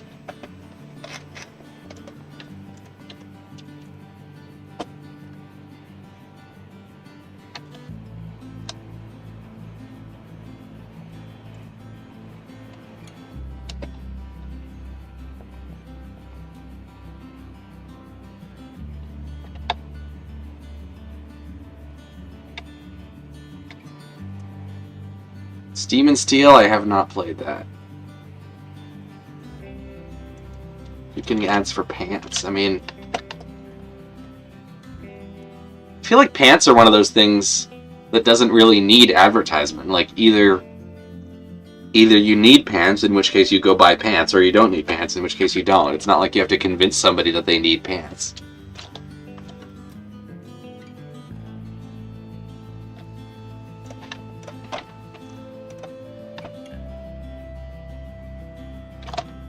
It's like the old Top Gear bit about why do gas companies run ads. Like, you see that little indicator in your car? When that's on E, buy some gas.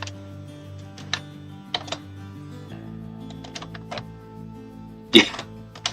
Ad blocker makes the whole internet experience so much easier. And honestly, I hate to say it because I don't want to sound like I'm advertising, but YouTube Premium also makes it easier. My dad has me on his plan, and it is very nice to be able to use the YouTube Music app and just watch without ads and just not have to worry about it, and then I don't see any of the weird cursed, like, mobile game stuff that they're always advertising. Every now and then, I'll go on YouTube on somebody else's computer and I'm reminded just how cursed it is without ad blockers.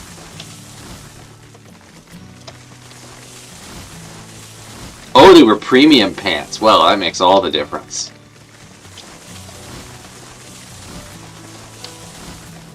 It's like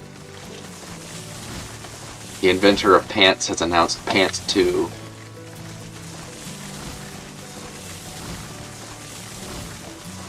Yeah, YouTube does everything in their power to stop people using ad blockers, but it's kind of a technological arms race at this point.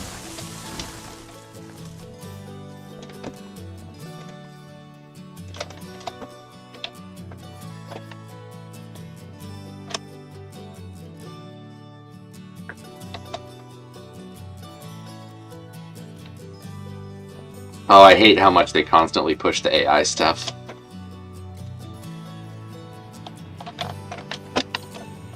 Never used it, never will. That is too sharp a curve.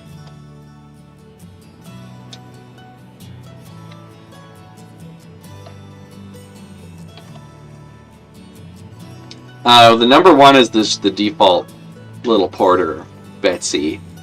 I haven't decided what I'm naming the next one yet. Yeah, I'm so sick of all the AI crap. They're just pushing it because somebody's making money off it. Nobody actually wants it. Oh yeah, Gilded Rail. One sec. Let me. I'll fly over there and take a look.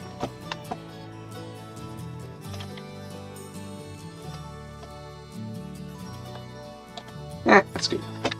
All right, where are things happening? It's a problem. Gilded Rail says, got my bridge done if you want to see. I'm going to fly over and see it.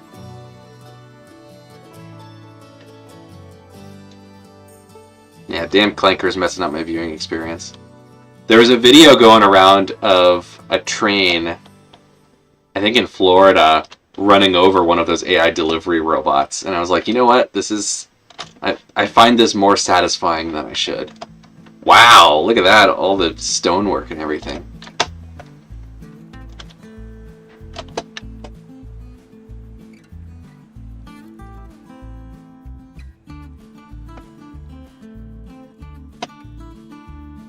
This is shaping up to be a pretty good spaghetti map. I'm enjoying what we've got here.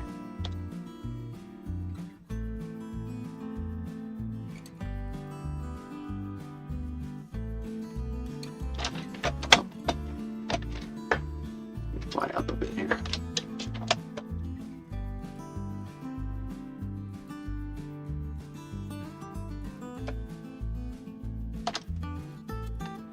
Oh, I see progress on a Y as well. We might have a floating switch, but it's fine. We can like build a couple layers of stonework underneath it or something.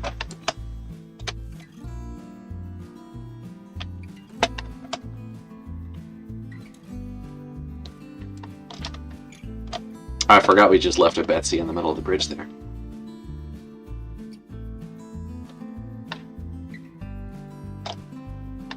Wow, this is quite a line.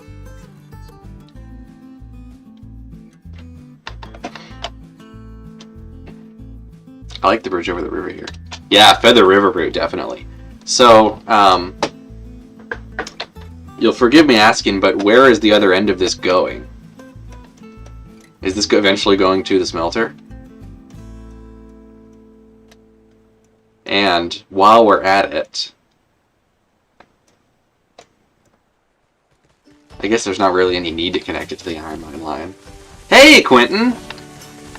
How goes it?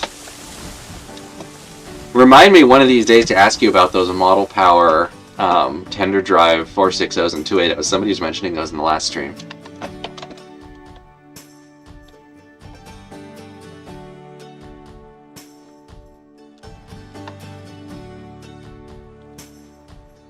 Okay, yeah, 3% shouldn't be too bad. I'm pretty sure that my line's also 3%, but I'm having to loop around the smelter a few times to get it down to the right altitude. And then I have just an absolutely diabolical 10% up and then down over the pile of iron ore at the smelter, so that kind of negates all the effort I put into limiting it to 3%.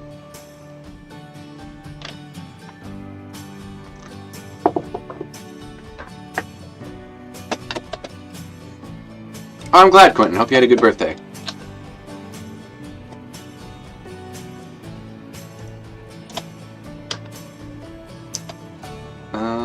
Is this going to be a tight enough radius, or am I going to have to cheat?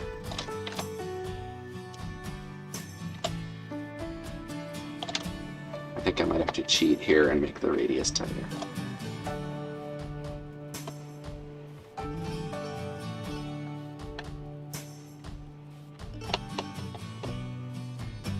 I have a vague memory here that 35-meter radius will perfectly line this up, but I could be wrong.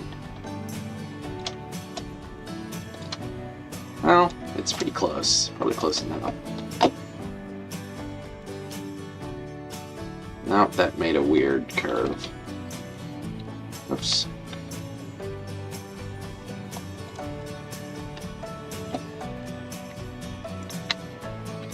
Somebody was trying to talk me into getting one of those Model Power 280s.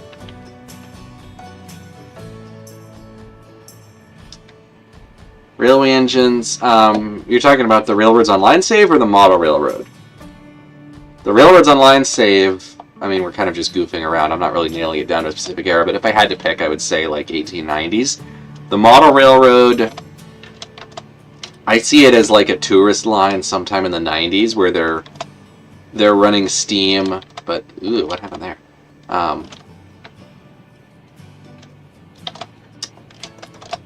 They're like the last holdout of steam on a small short line. But they're also kind of a tourist attraction.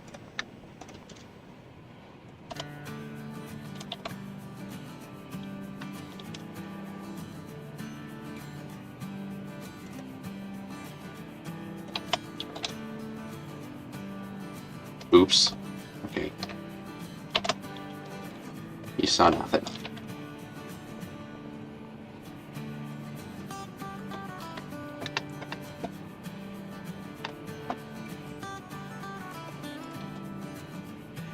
There we go, that's not too bad. And I only had to cheat the minimum radius a little bit.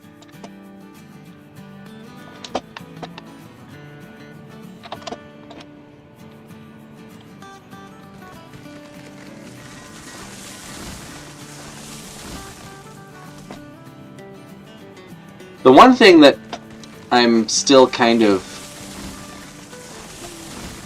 apprehensive about is the tender drive. I mean, I realize that that's just my my Tyco Chattanooga experience talking, but I've never seen an engine that was actually propelled from the tender that ran well. But I'm really hoping to be proven wrong on that when I do eventually get a hold of one. The 460 needs modification to score an 8-inch curve. I'm surprised. Didn't seem like it'd be that hard of a wheel arrangement to get to go around a tight curve. I mean, the Bachmann one will go around 15-inch. Yes, the Bachmann USRA 060. The 260, I've seen a few of those. The 460 I've only seen pictures of, and it is cursed. They gave it that super enormous tender, too.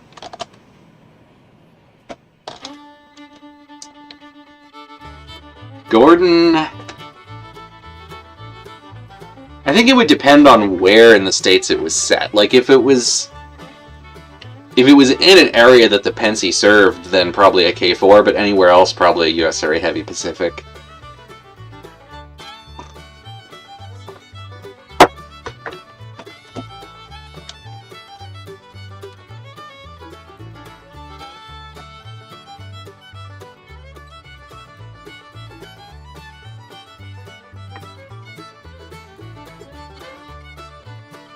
Alright, I think I need to do another loop around the smelter to get the track high enough.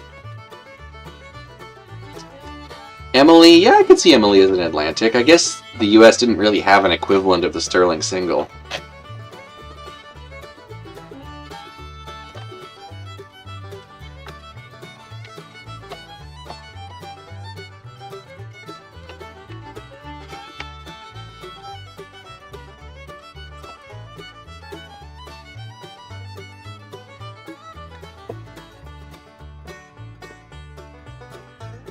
ER80.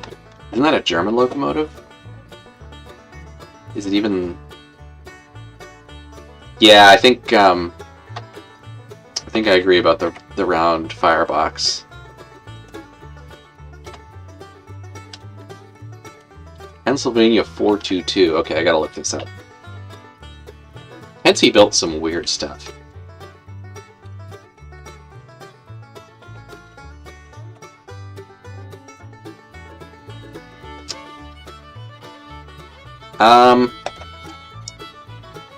Okay, I think what you're looking at might be a Photoshop, if it's the same thing I'm looking at.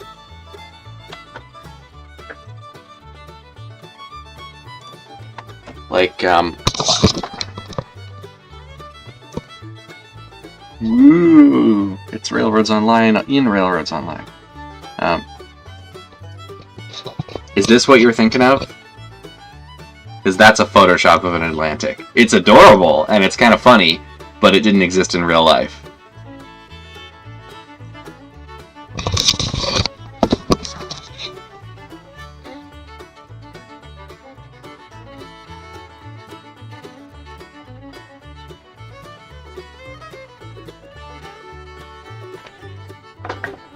Unless you're thinking of a different 422, but that was the one that came up in the search. Yeah, you know what? Actually, Emily could be like a CP Huntington sort of thing. Yes, new Kitbash project. Okay, I actually... Huh. So here's the thing. I have a Mantua Pensy Atlantic that I am in the very gradual process of trying to make more prototypical. I've added Walschaerts valve gear to it. I've changed the headlight. I'm not really sure where I want to go with it from there. Should I build the 422?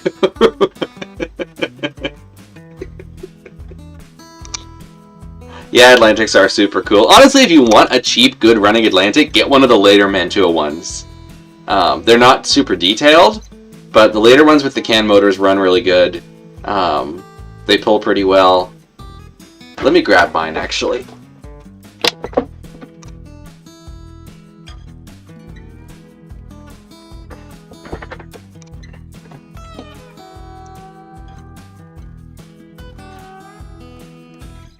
So, this is what I'm working with.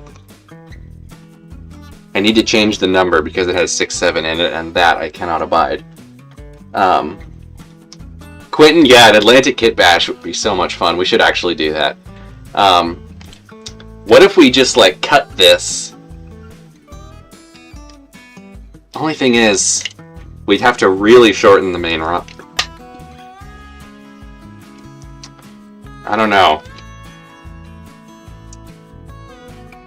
Well, here's the thing, is because there's probably enough different Pensy engines to do the entire American Thomas cast as Pensy stuff.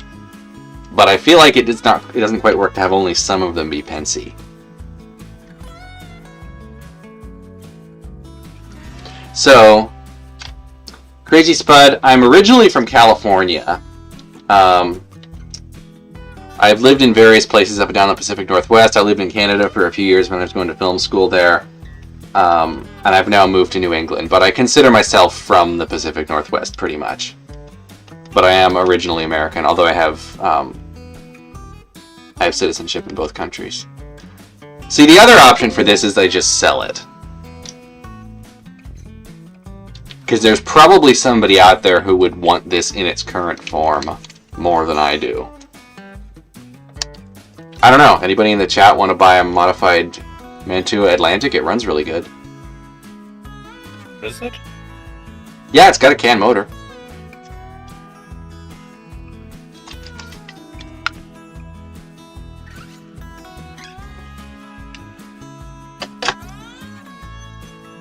Hey, duals and citizenship buddies. Yours is also U.S. and Canada?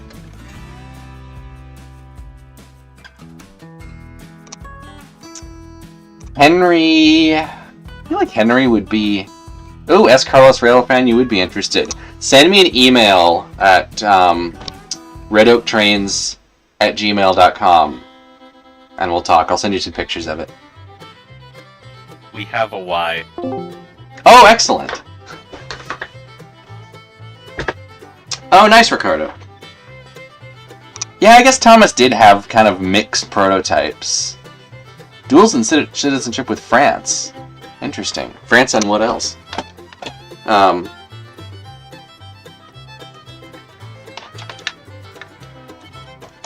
Okay, I forgot where I was going with this track. I got caught up talking about the Atlantic.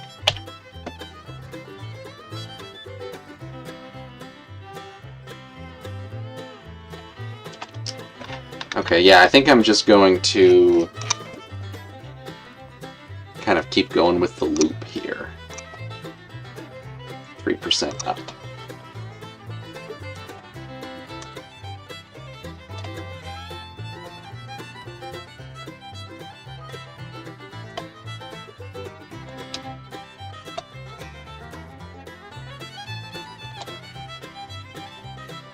Ooh, can I build a spiral on top of itself? I guess it would have to be offset slightly. I'm gonna build a helix.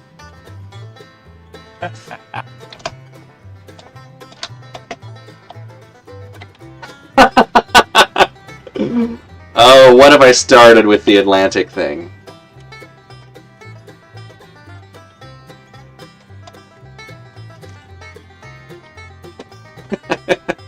We'd have to somehow rig the leading and trailing trucks to balance the weight.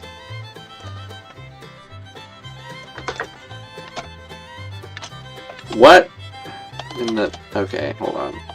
Is this even gonna work? Does this have enough vertical clearance? I'm not sure it does. The Bachmann Decapod... I'm gonna be honest, I just sold that thing. So no, I never did bother to figure that out. I just sold it for parts. Crazy Spud, I have played trains briefly. I don't have a whole lot of experience with it. Caveat here. You sold the Decapod for parts. But it might not become parts. It might become a full locomotive. Well, yeah, because I sold it to you. So, its fate is yet to be determined. But, yeah, it's... The ball's in your court on that one now. I need to move this bridge slightly closer. I'll try and do this with just the one bridge.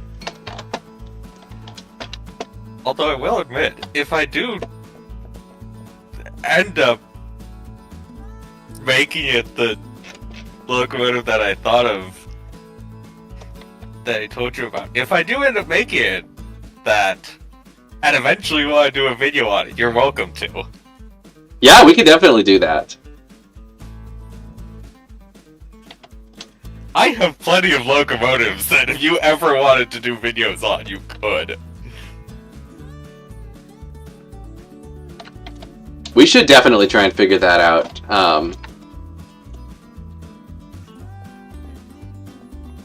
Okay, what did I just do here that wasn't what I meant to do? One locomotive that hopefully my friend and I should have done soon. You know the 1401.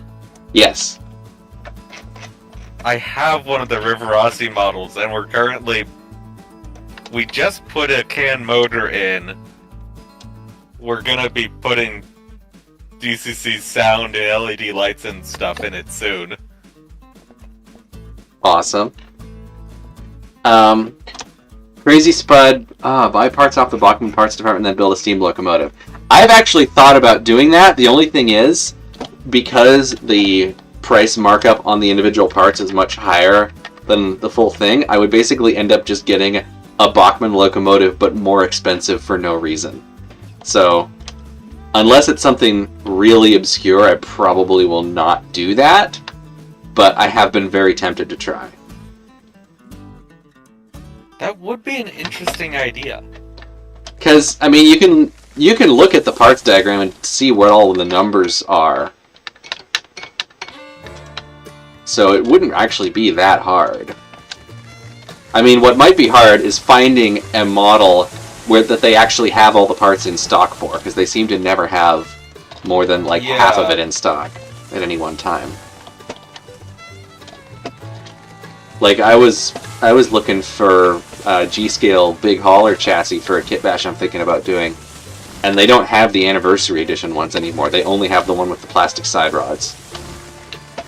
Which might be okay, because I was thinking about 3D printing different rods anyway, but it's a shame that you can't get the anniversary edition ones anymore, because those are awesome, and I think the newer plastic ones do have the same gearbox, they just don't have the metal rods. You don't happen to have one of the Bachman Oko 260s, do you? I don't. Dang it. I think Red Dead has one that he was talking about selling. I don't need to buy one. I'm trying to figure something out, actually. Oh, you just need like measurements off of it? Well, so what I'm trying to figure out is looking at the South Simcoe, the 136. Mm-hmm. That has the more traditional tender like the Alco 260 has, where it has the raised portion for the coal.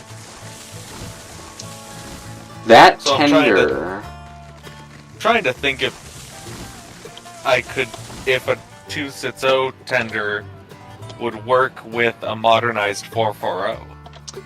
I know it won't plug in directly because the plugs are different, because the 440 is a spectrum and the 260 is a sound value. But it is all of the same connections, they're just in a different style of plug.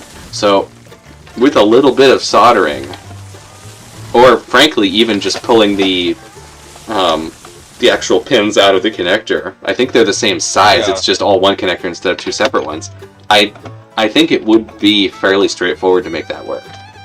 The only thing is, I remember, because you did used to have one of the Alco 260s, is the tender on it is quite wide. It's noticeably wider than the Locomotive. So we have to see how wide the 440 is to make sure it wouldn't look weird. Yeah, that's why I was kind of hoping that you had one, because pretty sure you still have your 440. I technically have two of those 440s right now. Oh. I have the Westport and Shelter Cove one, and I also have an undecorated one that I got cheap at a train show that I'm going to use in a video and then probably sell. Yeah, that's why it's like, I knew you had one, at least one, so it's like, man, if he has the 260 also, he could see what it looks like. Yeah, unfortunately, a friend of mine has the 260 that I used to have, but it's the engine only, not the tender. I'm pretty sure I parted out the tender a long time ago.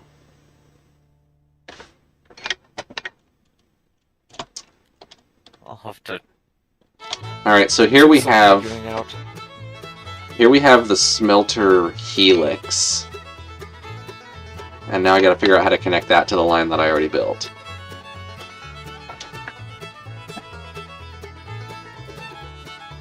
TFFC, Bachman N-Scale. I was bummed that they stopped selling that 460 separately, because that was a neat little engine. It was basically the Spectrum High Boiler one in N-Scale. I honestly, I think, would wait and see the reviews on the 19th century one, because that one looks epic. I really, really love the 19th century one. The Kitbash I wanted to do with a big hauler was basically building that in G scale. So I would at least wait until you can like compare them side by side before making a decision. Because I'm planning on getting the 19th century one, and I don't even really do N scale anymore.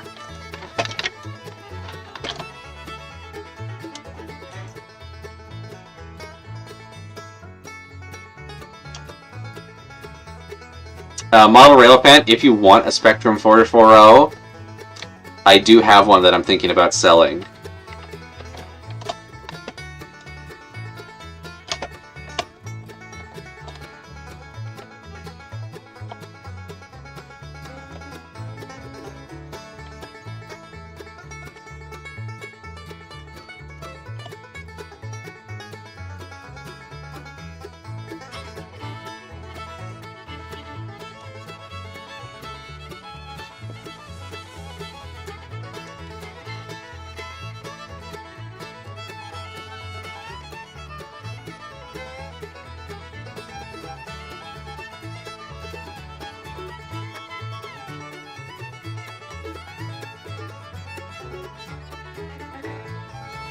Crazy Spud SnowRunner is awesome. I want to do some streams of that eventually. I know it's not a train game, but it's legitimately like one of my top 3 favorite games of all time.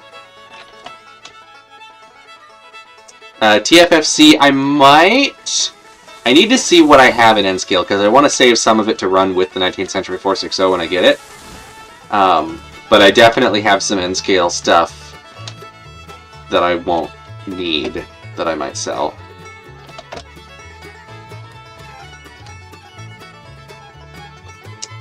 Model Railfan, yes, I live in Massachusetts currently. Yeah, I have lived in Canada, and I can confirm the shipping cost there and time was atrocious then, and now with the tariffs it's going to be even worse. So,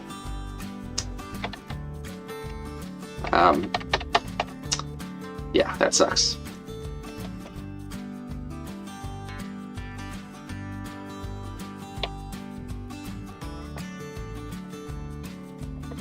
I think the first game I ever bought myself was BeamNG Drive, but SnowRunner I'm pretty sure was the second one. Actually, no, Railroads Online was the second one. SnowRunner I think was third.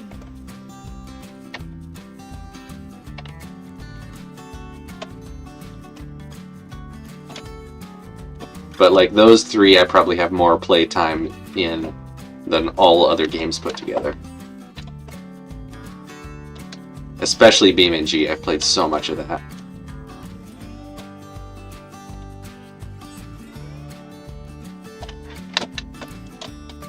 Okay, this actually ended up being higher than it needed to be.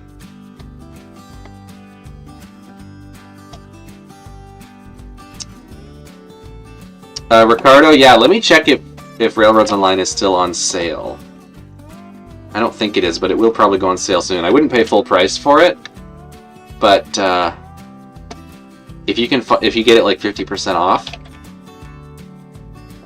yeah, it's not on sale currently. But if you can wait till it goes on sale and then buy it, and then we can play multiplayer. Okay, well that's only a little bit cursed, I guess. I need to clear some more trees here.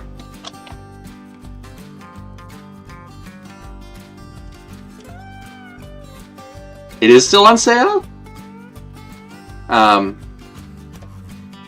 Well, definitely grab it while it is then.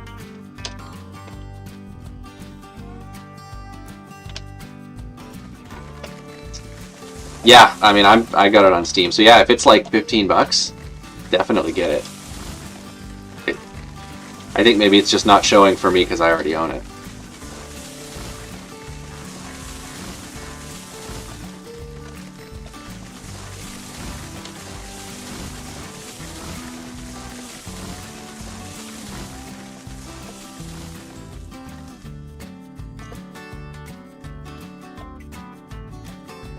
Alrighty. Shall we run a load of Cordwood. Oh wait, do we even have the right cars for Cordwood? I'm not sure we do. We're gonna have to buy some cars regardless. Do we want to get Cordwood cars or do we want to get iron ore cars?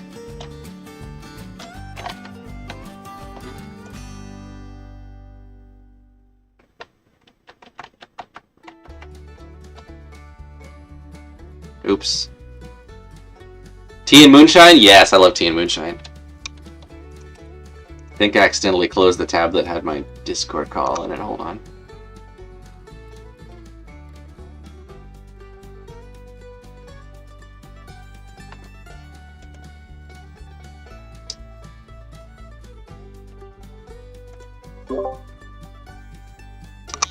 Can you hear me?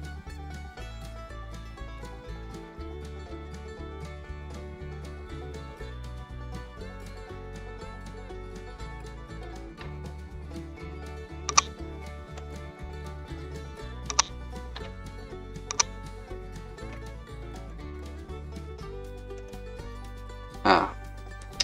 Hold on. Technical issues.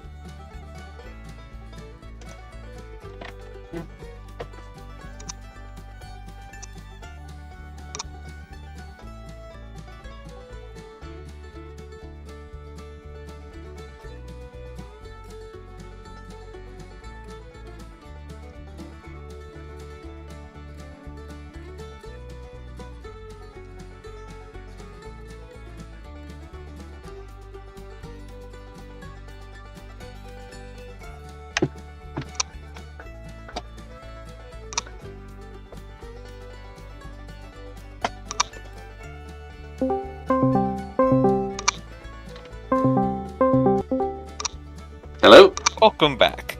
Thank you. I know my Discord being Discord. No, unfortunately in this case it was me being technically illiterate. I closed the wrong tab. I meant to close the tab with all the silly Pennsylvania 422 pictures. At first, I was like, "Oh, maybe he's setting up another call so that the three of us playing are on the same thing." And then it's like, when he did that the other day, he was Johnny on the spot with that. Something's going on. Yeah, no, I was just going through all the zillion tabs that I had open. Like, I should probably close some of these. And I accidentally closed a couple that I didn't mean to. Alrighty, how much money do I have? About 2,300 bucks. Let me see, how much do iron ore cars cost?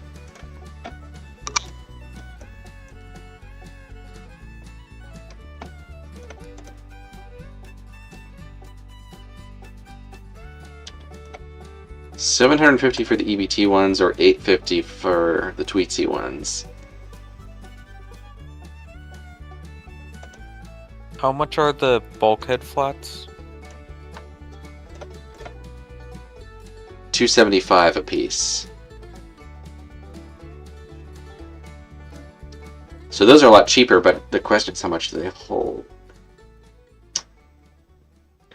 Cheers, Quentin. Yeah, I'll send you a message soon.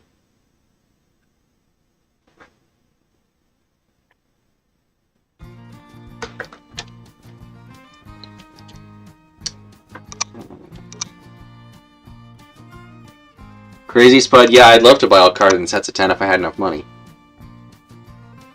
Yeah, let's go, you know what, we're going to need these later anyway, so let's go ahead and buy as many of these as we can afford. We should probably go and buy them somewhere where we can actually load them. I don't have enough. It's. Cheers, Crazy Spud. I've got 2,300 bucks, so we'll see how many cars I can get with that. Not enough. I'm not a high enough level to buy any bulkheads. Oh. Well, I guess I'll buy as many as I can afford.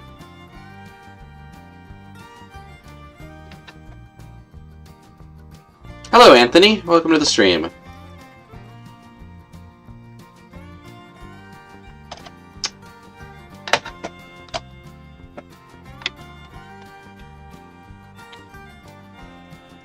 Alright, I'm back at the freight depot. Should I take the Betsy back to the other Betsy? Oh yes, that's probably a good idea. I completely forgot that we had a stray Betsy left on the main line somewhere.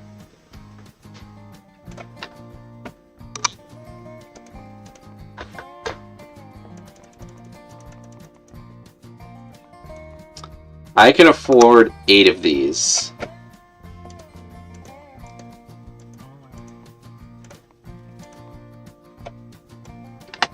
So I'm going to spend pretty much all my money on 8 bulkhead cars, and I'm going to get them in yellow so that they're...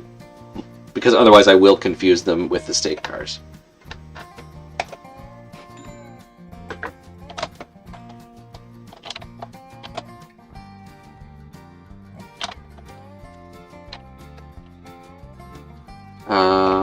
Okay, I guess we're going to need the Glenbrook for this. Where did I leave the Glenbrook? Or, excuse me, the Glenbrook. Okay, it's at the sawmill.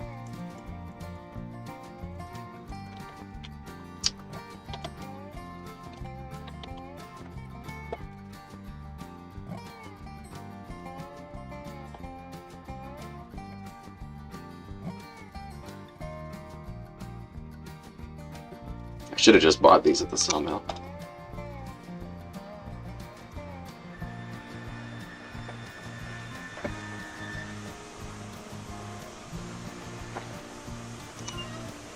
Wow, fire is down to 3%. I'm glad I caught it before it ran out.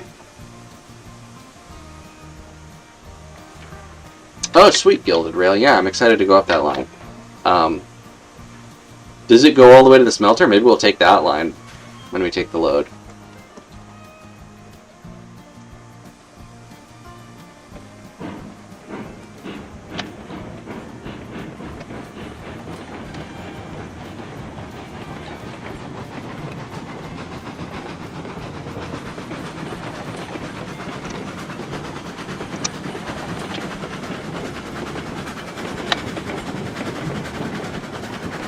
I forgot we still had a partial load of lumber here. It'd be funny if you could dump lumber in the log pod and it would turn back into logs. That would be. Not sure what it would accomplish, but it would be funny.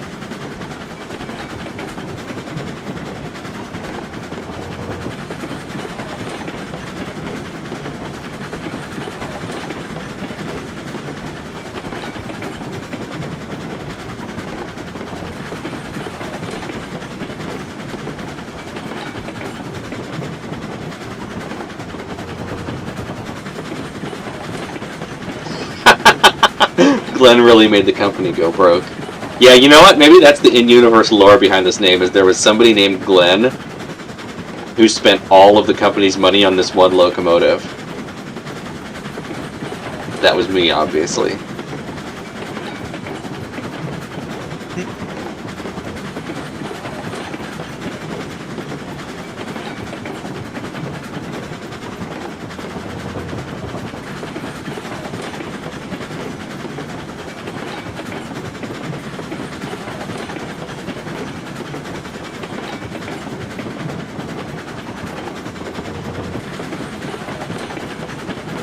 I feel like I need an opportunity to use some of my Top Gear sound effects. Oh, actually, you know what? When I go and pick up those bulkhead cars, I'll have to do some switching, and then I'm sure I can find some uses for the sports lorry clip.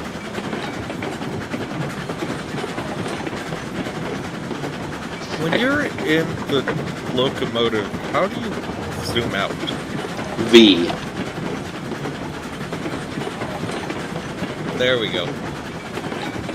It's a weird system. It has like 3 different zoom levels that it cycles between.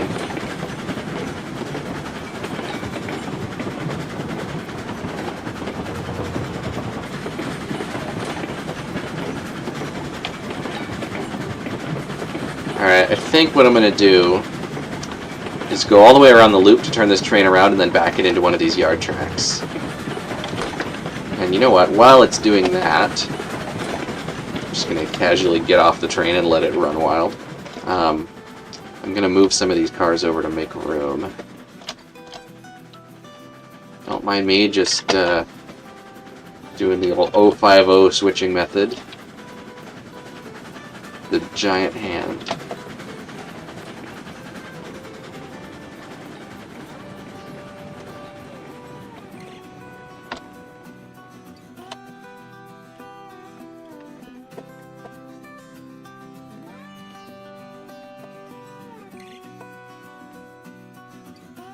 Well, I wonder, wait, can you actually re-rail stuff on top of other stuff? Oh, I guess not. That's just a fluke. Okay. Brakes off on all of... I can hear my train. Where is it? There it is. Alright, I'm gonna quickly take all these brakes off and then run the train down and catch it.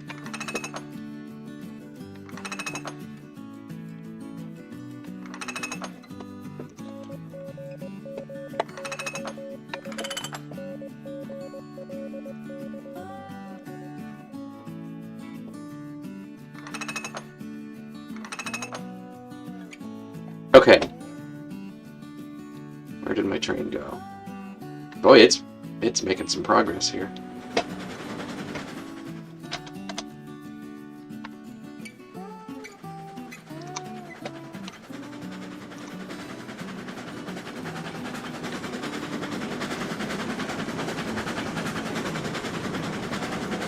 What's Glenn's purchase? I mean, this is probably the most useful single locomotive that we have because it's the only one that can go more than like 10 miles an hour. Do you happen to know what the mailbox is in the corner? I was wondering about that too. I assumed that...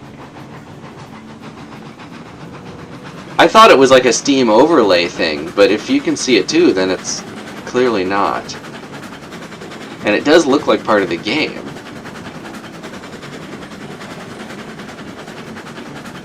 Like, can we get mail in this game? Is that a thing? Clicking on it doesn't do anything. I'm doing Google search now. Let me know what you find out, because I'm curious about that. Oops. I've had a derailment. I'm just gonna route these into the middle track hump yard style.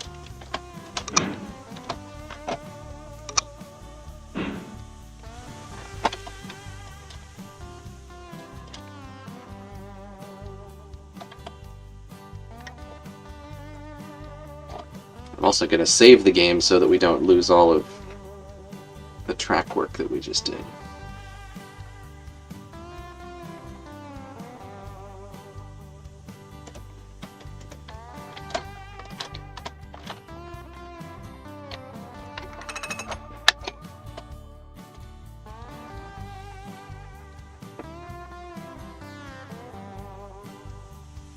Oh, no funny menu moments in the funny clips video. We'll do one at some point. I was really trying to focus that video mostly on the prank stuff and keep it as short as possible. Yeah, go ahead, TFFC. I'm not really keeping up with chat because I'm doing some switching here, but I'll try to keep up.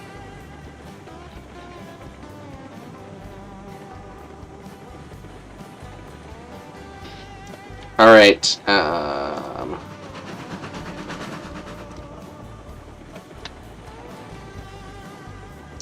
Coming up to these. Oh, that was uneventful. That was not a fender bender, as it turns out. Yeah, fictional modeling is great because you can do whatever you want. Like, there's prototype modeling's fun too, but sometimes you just want to have fun with it.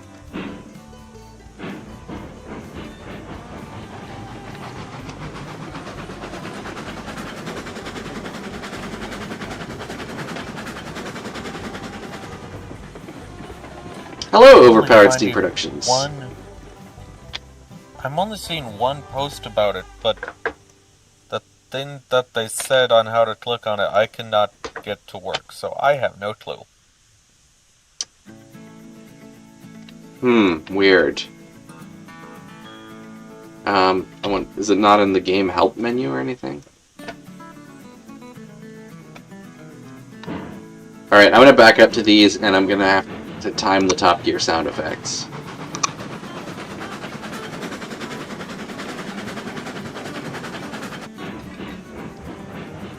Three, two, one. Hammond, you idiot! You reversed into the sports lorry! Uh-oh! That's a fender bender. I think we lost the one at the end.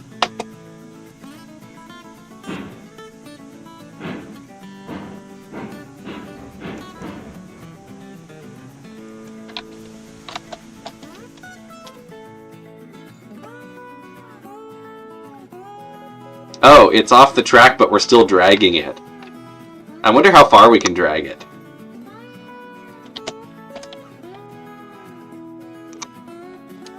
Will it re-rail itself, or will it let go? Find out tonight on Railroads Online Shenanigans.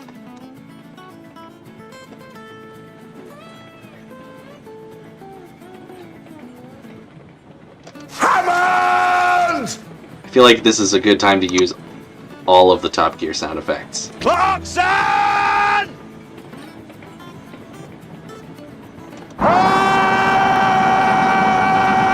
Oh, lost it. James, What? your train's on fire. Is it? Yes, it is. Oh.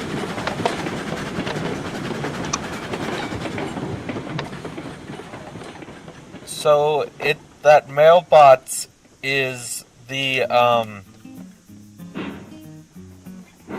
game chat There's... for typing messages. You can type messages in the game? Apparently. I didn't know that.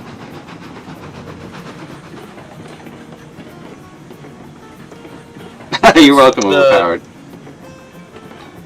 If you press Control, the control button on the right-hand side of your keyboard, it should open up.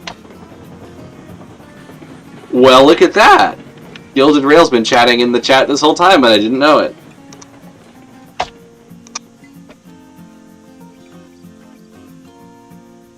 Sorry about that, Gilded Rail. I had no idea the game chat was a thing. I haven't been seeing any of these. Huh.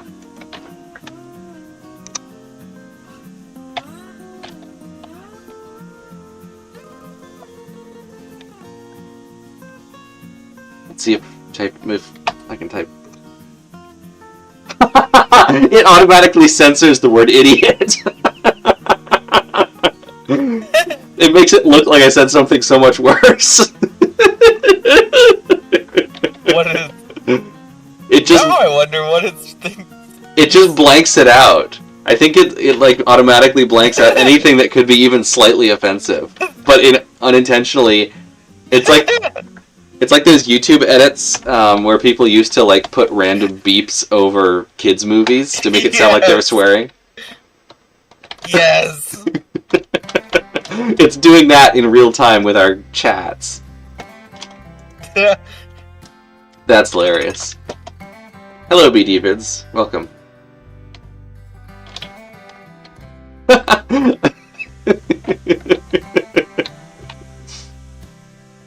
Oh, that's fun.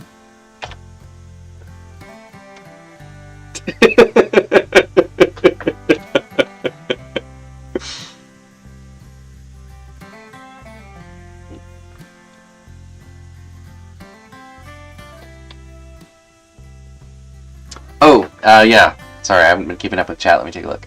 St. Louis, Northwestern, and San Joaquin Valley, and... Yeah, those all look good.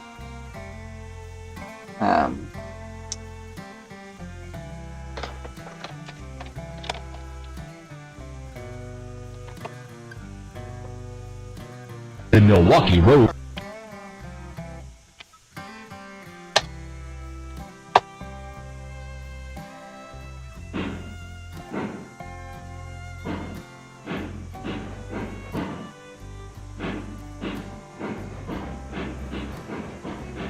Alright, so I guess we should go pick up some cordwood from the logging camp. I'm going to run to the restroom real quick. Actually, if you want to take this train and start heading up to the logging camp, I'll be back momentarily. Okay.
Okay, I'm back.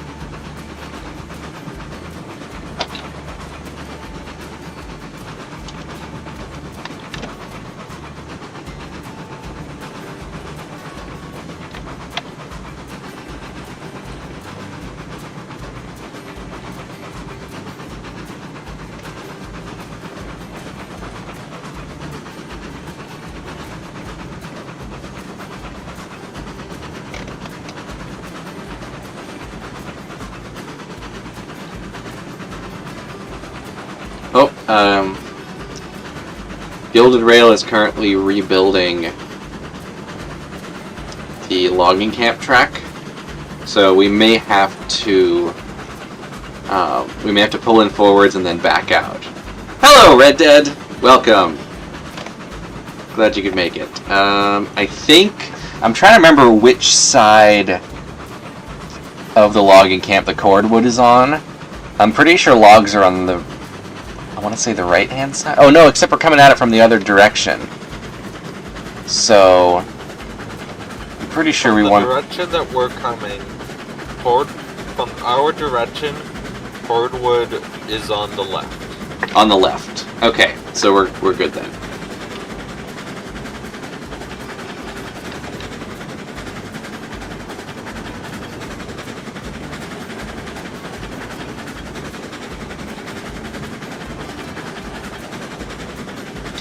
S. Carlos, I have thought about doing that. Maybe not with that exact locomotive, but I do like the idea of like taking something that is generally acknowledged to be crappy and trying to make it really good.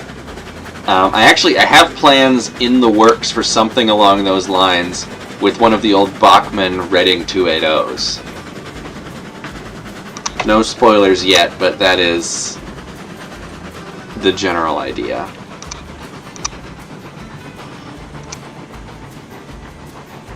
And I do want to do an actual Sierra No. 3 build at some point in one scale or another. What time's it get to be? 11? Alright, I'll probably stream for another hour or so. I do want to wrap it up a little earlier than usual tonight.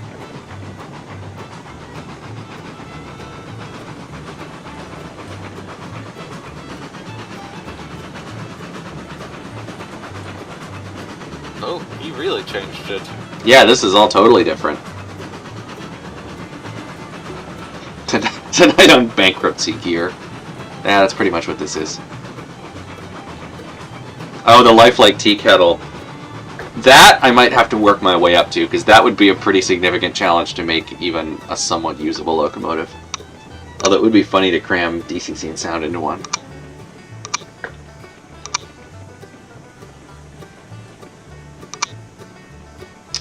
So... Train Tuesday and Truck Thursday, and then like do, oh! There's signs here! Oh, that is excellent, Gilded Rail. Yeah, Train Tuesday and Truck Thursday. I like that. We could do Railroads Online on Tuesday and SnowRunner on Thursday.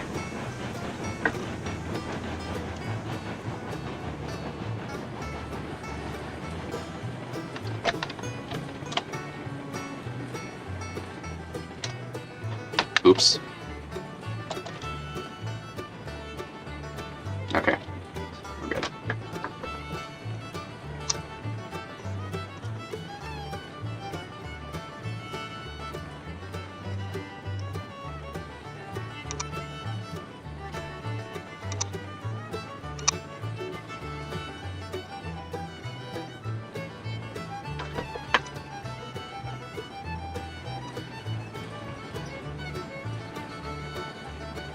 I forgot those were originally Aristocraft.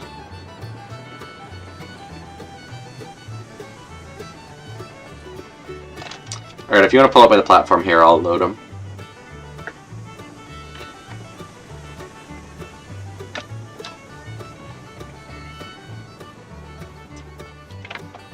It'll stop.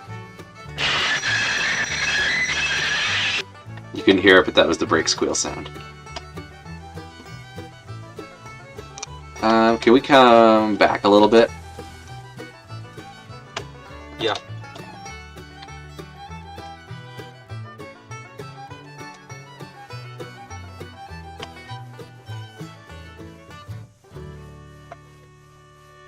Actually, let me try loading this and we'll see. Okay, that's good.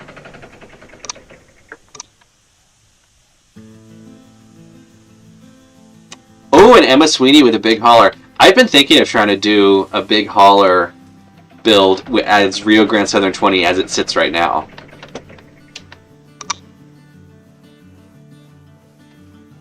But an Emma Sweeney build would be awesome too. See, ideally I'd get two of them and do both.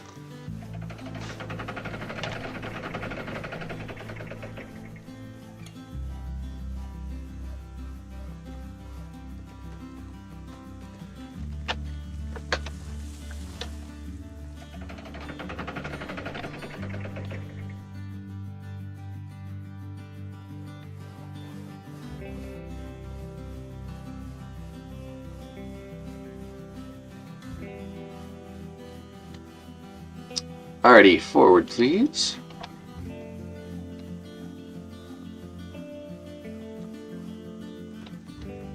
We don't have a water tower up here, do we? Not yet, we know. We can add one. I just got a thing saying that this locomotive is low on water. Oh, you've got the alerts turned on? I didn't know I did, it just... I think they're on by default. I've turned them off. Weirdly, it's still showing we have a ton of water in the tender.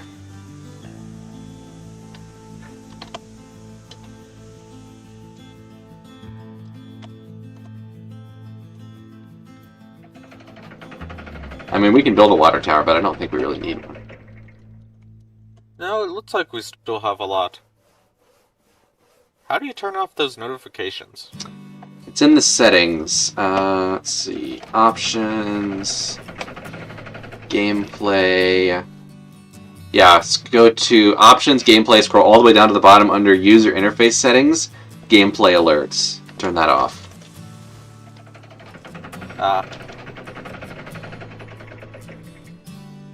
Peter has not messed with the switches yet this evening. He is unavailable to join, unfortunately. I did have a few derailments, sheerly from my own lack of knowing how to run trains is good.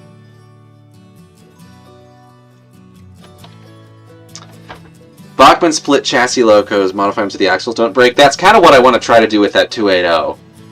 There are stronger 3D printed axles you can get. I've heard mixed reports on those. An idea that I want to try is putting a piece of metal tubing around the axle to basically force it to stay together. We can go forward now, by the way. Forwards. All ahead, slow! I forgot, I need to add that to the soundboard too.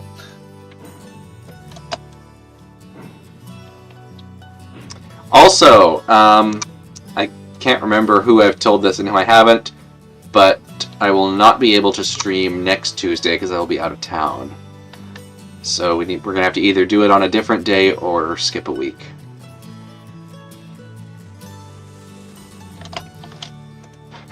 I guess we could do it on Thursday after I get back. Or we could start SnowRunner on Thursday. I don't know, I've never done SnowRunner multiplayer, that might be kind of fun. I've never even played SnowRunner. It's trucks instead of trains, but it's a much more well-done game than Railroads Online. Like, the Interesting. The physics are great, the story progression is great. Like, I wasn't that interested in like that sort of thing before somebody convinced me to try it. And then I tried it, and I was like, okay, yeah, this is an absolute top-tier game. Alright, forward, please. We got one more pair. Hello, Eugene. Thanks for the subscribe.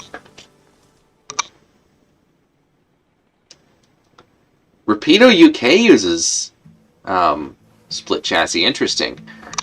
Technically, Bachmann Big Haulers, the anniversary editions, have not a split chassis, but a split axle.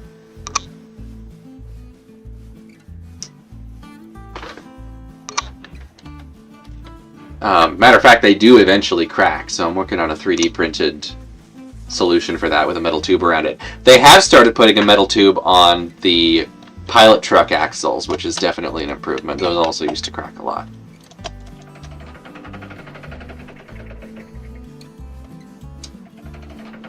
The Spectrum and new 460, yes, the motors will directly swap. It's just getting one of the newer ones that's the problem. Train's rolling ahead a little bit.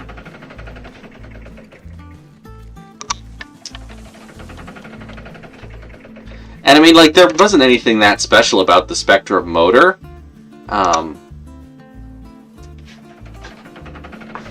It was just a 5-pole, and the new one's a 3-pole, so you get better low-speed performance with the old one. But, somebody mentioned earlier finding a Northwest Shortline motor that fit. I'm interested to see if that's a possibility. Alright, we are fully loaded. I guess we transform and roll out. Let's figure out which route we're taking. I mean, we can figure it out on the way, but,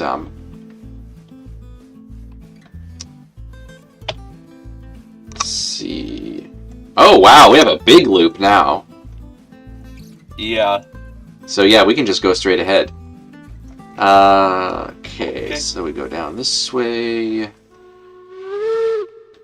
There's a lot of spaghetti here.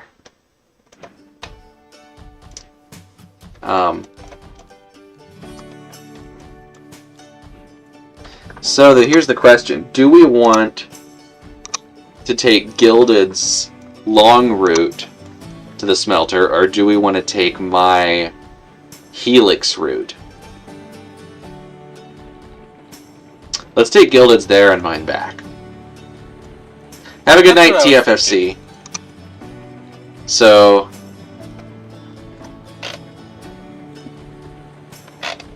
okay, new thing to investigate. There's a blue, like, map pin icon, and I don't know what that is. I mean, I guess we can find out when we get to the sawmill.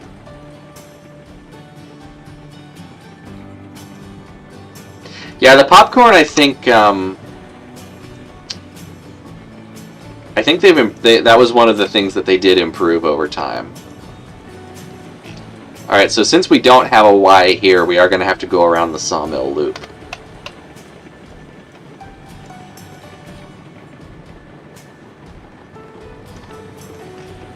Wait, what do you mean we don't have a Y?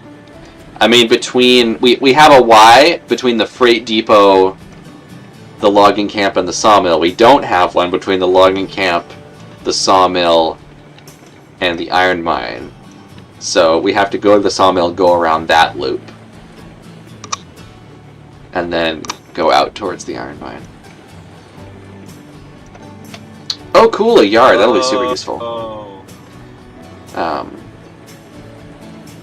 Oh, welcome back, Chessie. I'm glad you enjoyed the movie.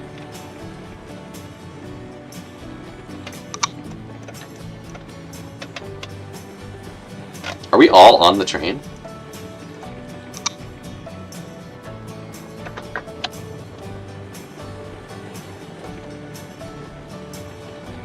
Oh, I'm falling off the train.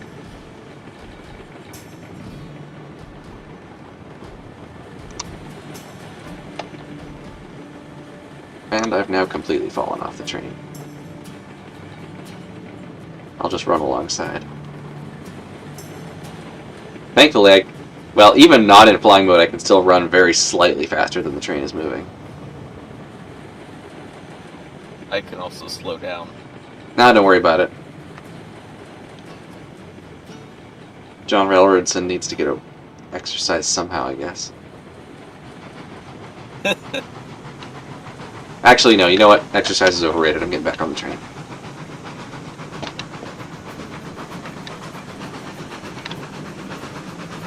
We now have 3 John Railroadsons in the cab.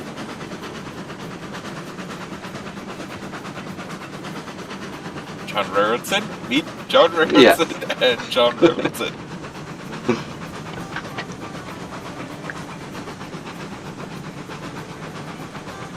Oh yeah, the bell cord's just going crazy over here. We need like a noise for that.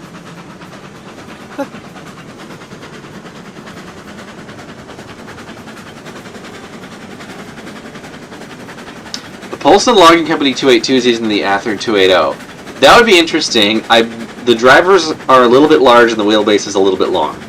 I believe the Polson Logging Company ones have, I want to say, 48-inch drivers. And the Athearn ones are 51. Well, the 70-ton is. The 90-ton, maybe? I would have to look up some scale drawings and see. But I'm sure it's doable. I mean, worst kind of worst, you build them very slightly oversized.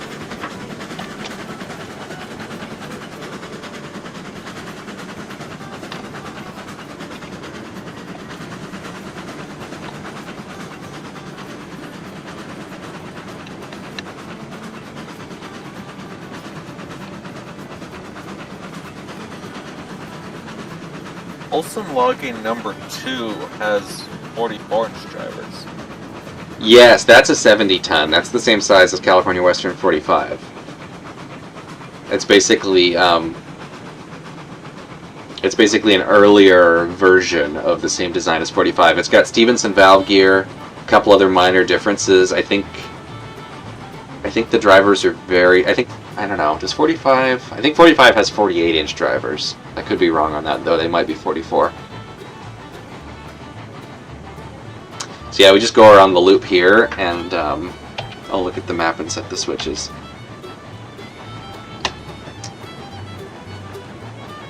So there's nothing in the actual map. What I find kind of... Go ahead. You know what I find kind of funny about that? About Polson Logging number 2 having 44-inch drivers? That's a standard gauge engine. Yeah. And it has the same driver diameter as my narrow gauge Mikado. Yep. Also the same driver diameter as Rio Grande Southern 20, I believe.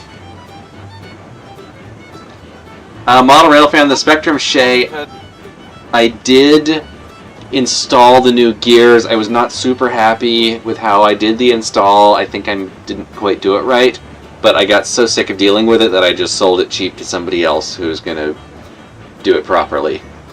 So the Shay is out of my hands. Currently the display track has my Bachmann New Tooling 440 because it's waiting on a new sound decoder because I'm finally putting sound in it. O-scale layout update when I get around to it, I guess. Probably pretty soon. I think I've done enough stuff on it to justify an update video.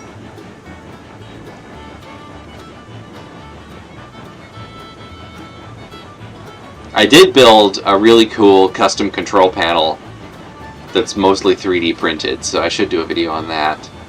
That's probably the main thing that I've done. Oh, and I've added another siding because I've done some figuring out of stuff and I figured out where I want the passenger station and it needed a siding, so I added one. So yeah, I think there's enough stuff for an O-Gauge update video. I will be out of town for a week starting tomorrow, but after that maybe I'll do one when I get back. I also have several other videos in the works. Yeah, the gears are a pain. So here's the issue I had with the gears. The original gears are plastic, and that's why it's a problem, because over time they shrink and they crack on the metal shafts. The replacement gears from Northwest Shortline are metal. They're hardened steel, absolutely bulletproof. The problem is, it's a hardened steel gear going onto a hardened steel shaft, which means there's like, you don't have that flex that normally you would have with a pressure fit. So out of the box they simply do not fit. The holes are too small. So I've read a few different ways to deal with this. One is to drill out the hole in the gear very slightly bigger, but they're so tiny that I don't think I could do that without losing them. The other is to file down the shaft, which is what I did. And I think I filed down a little bit too far, because I got them on, but then they wouldn't stay on. So I put a little bit of glue on there, but that didn't really seem to hold very well, and at that point I was just like, you know what? I'm sick of dealing with this. Has much been done on the HO layout. The HO layout is pretty much the same as it always was. I haven't really... No, I mean, apart from various rolling stock coming and going, I haven't really done anything with it. It's pretty much exactly the same. The Tracy, Minnesota 060. Okay, let me Google that.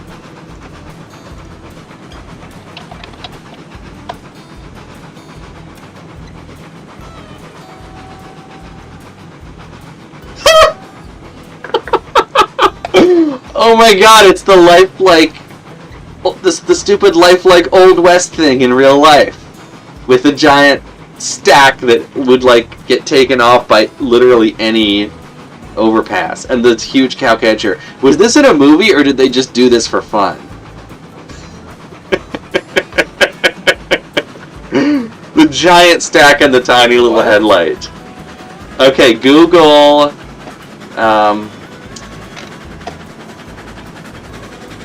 Sioux-Line B4 class on Wikipedia. Or just like that should be the first thing that comes up.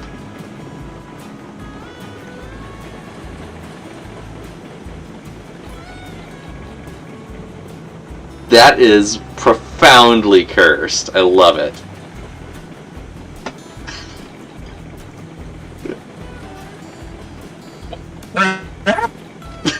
That was my reaction.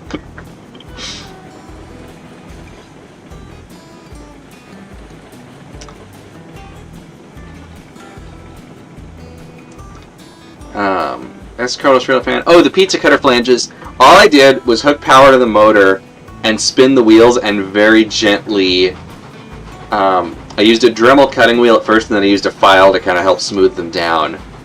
But just very gently grind down the flanges like on a lathe. You gotta be real careful not to go too much at once.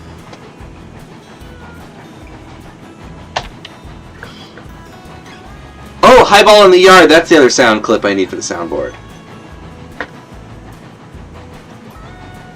Yes. Yeah, it's hilarious. I need to figure out how to be able to share images to the stream.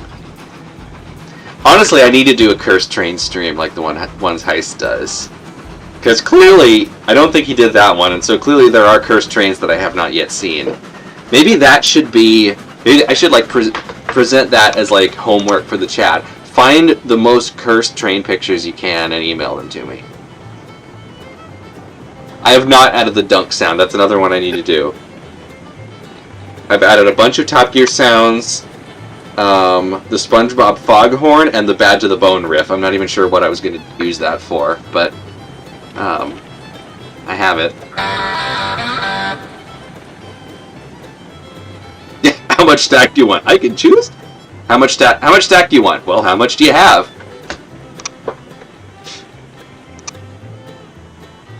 Is this water? What stack do you want? Yes. Yeah. That is water. Nice.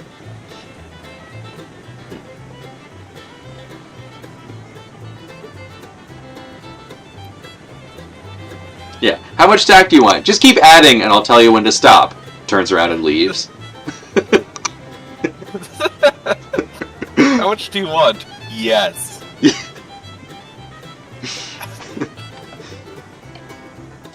How much do you want? However much you think, more than that. Hey, Red Oak Canyon! I love it.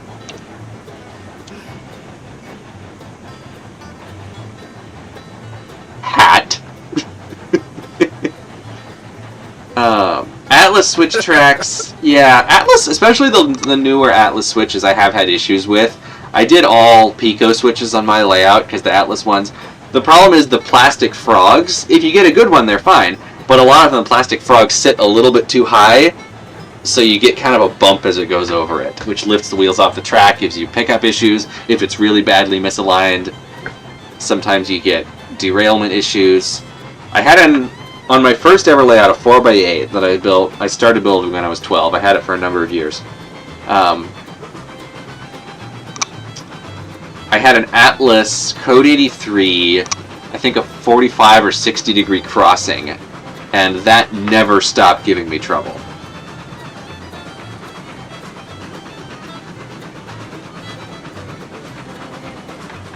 So after that, I was like, you know what? I'm still going to use Atlas Flex Track because it's cheap and it works, but no more Atlas switches or crossings. I'm going to use Pico for that.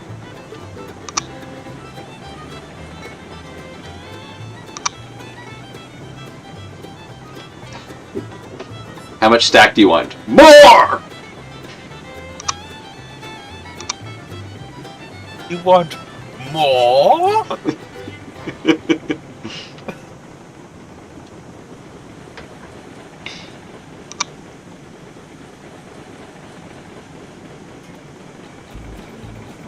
Little bit more. Little bit more. Little bit... just dump the whole thing.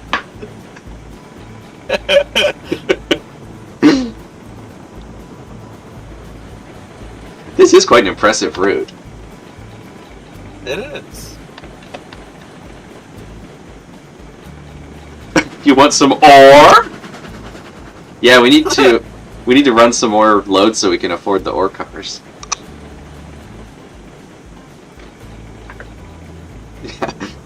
How big is it? How big do you want it?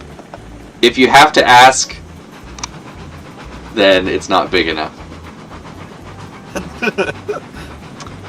Oh, yeah, the radius is kind of an issue. So, I designed the layout with Pico switches in mind, which got around the radius issue. Westport and Shelter Cove collection video. One of these days I should do a full collection video. The only thing is, stuff comes and goes from my collection all the time, so by the time I got done editing the video, it would no longer be up to date.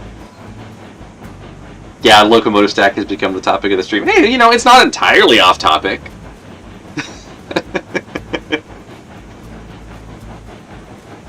The huge cowcatcher is funny too, especially on an 060. You know what it kind of reminds me of? Did anybody ever see the movie Shanghai Noon with Owen Wilson and Jackie Chan?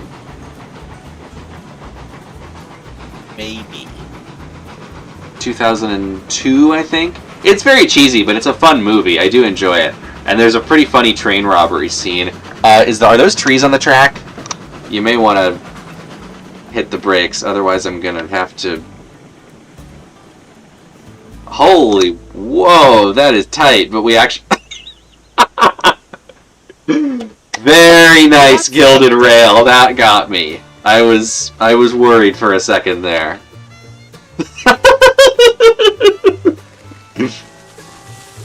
Okay, yeah, that was fun. We had our fun, we don't need to do it again, but that was a good prank. Model rail pan, I was totally like, I'm pretty sure the stack is fake. What would be a good soundbite for that? I was totally ready to be just like, well, we're going in the dirt. Yeah, I was hovering over the Hammond you've reversed into the sports lorry button. Hammond, you blithering idiot. Hammond, you idiot! You reversed into the sports lorry! Oh, I have a couple of Thomas sound bites here too. I think a brand for that would be, but Smudger just laughed. But Smudger just laughed. Oh yes, the fender bender sound bite too. That's a fender bender. I kept meaning to go through Lionel Train Town and look for more good sound bites from that too. And I do need more heist ones. That's what we should do for a stream. We gotta figure out a way for you to play Lionel Train Town. I actually have it on here and it works. I found a copy on some abandonware site. I don't remember where it was, but I was like, oh, it's gonna be all weird and wonky with modern versions of Windows, but no, it just starts up and works. So I don't know if somebody... I might have to get that from you so I can play it too. Yeah, let me check how big the folder is. That would be a fun stream though, playing... We should do Lionel that. Train Town. It's actually Train Town Deluxe, so it's the fancy Yes. version. It's 168 megabytes, so I can't email it directly, but I can put it on Google Drive. Sweet. Hard to believe the whole game is 168 megabytes. Nowadays, like, Railroads Online is... You don't even measure things in megabytes anymore.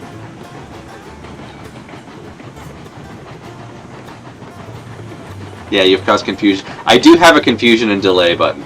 You have caused confusion and delay. That was Peter, yes. That was Peter last time. Yes. Oh, wait, you can build your own layouts in Train Town Deluxe? Okay, I'm gonna have to try that. I didn't know you could do that.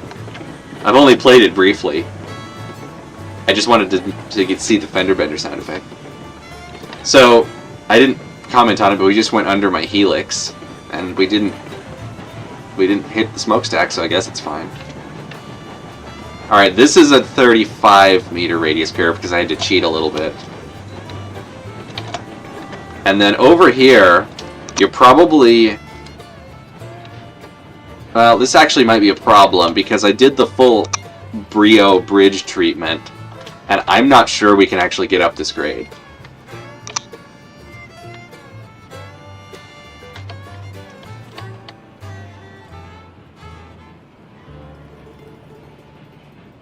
We may need some momentum. I want to see, like... Holy cow. Are you full throttle? Now I am. I'm amazed it's moving at all.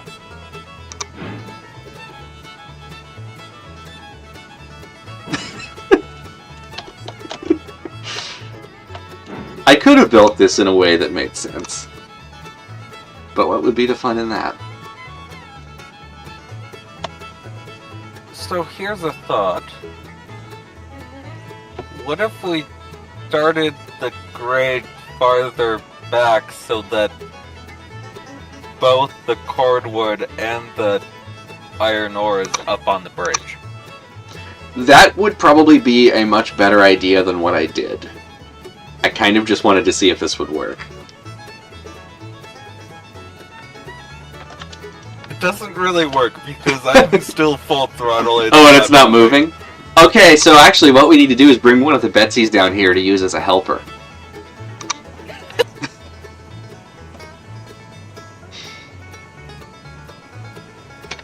Or we could relay the bridge to be a shallower grade and be boring about it.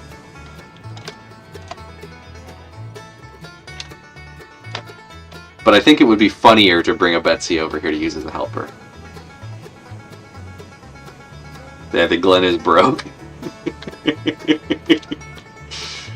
Okay, how long would it take for me to run a Betsy down here? Honestly, not that long if I take my route. I think my route is steeper, but with just a Betsy, it should be fine. Actually, Gilded Rail, you're over by the sawmill. Do you want to run a Betsy out here?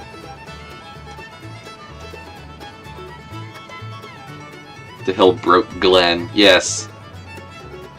R.I.P. Glen. Broken by the hill.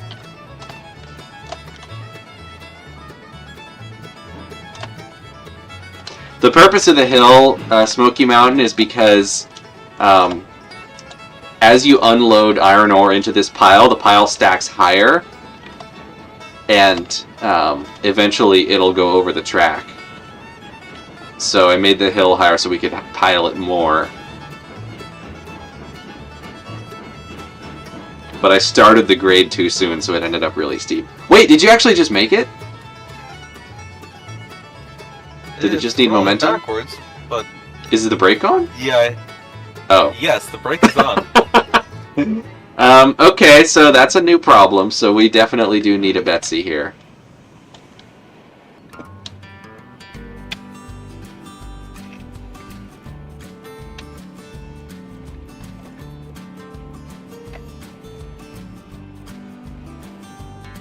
Oh, I think Gilded Rail might be getting a Betsy. Have a good one, Model Rail fan. Thanks for hanging out.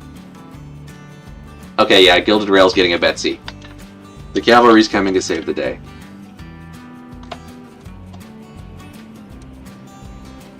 Yeah, if terraforming existed, a pit would be much better for this.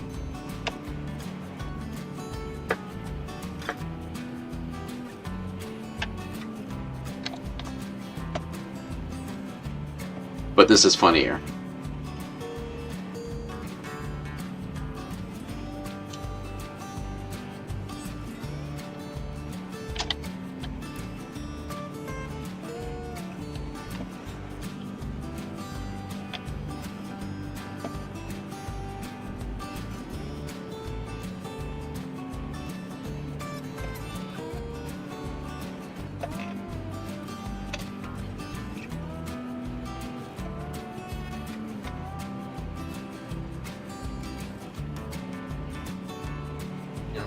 While we are waiting for him to arrive with Betsy, I can go get a photo of Deado sits up. Yes, good idea. Is the engine sparking? It kind of looks like it, doesn't it? I think what's actually happening is that there's some kind of weirdness going on with the headlight beam, like bouncing back somehow and intersecting with the smoke. I'm not sure why. It doesn't do it from this side. But yeah, I think either that or it has... is there like a light on the building that's causing that? I don't know why. It does look like there's fire coming out of the stack, Back to the Future style.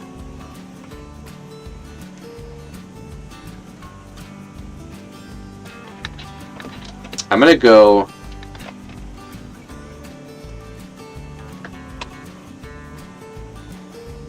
Oh, the Betsy ran out of fuel again.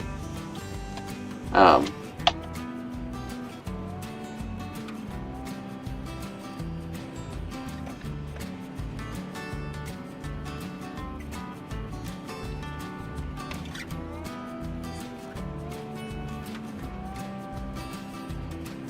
gonna go fly out there and see how Gilded Rail's doing.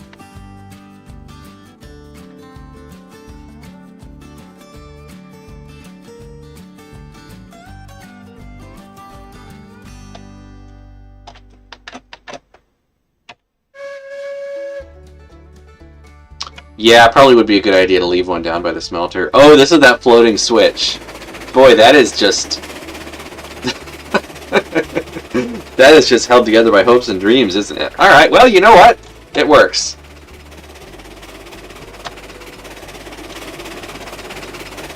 See how fast... Filled with hopes and dreams. That floating switch. Oh, yes. I just saw that for the first time. I warned you. Thanks for sharing the stream, Jesse. Yeah, the platform setup is horrendous there. I mean, I guess it's supposed to encourage you to get creative, but it just looks like it was poorly planned. It does sound like a tractor.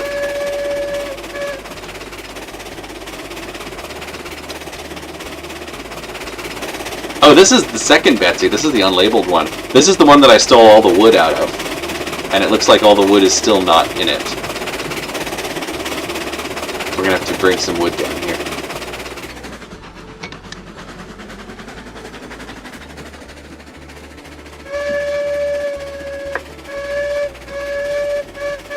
Now you get to go down the helix. It does sound. It sounds a lot like a traction engine because they've got like the little tiny cylinder going like crazy.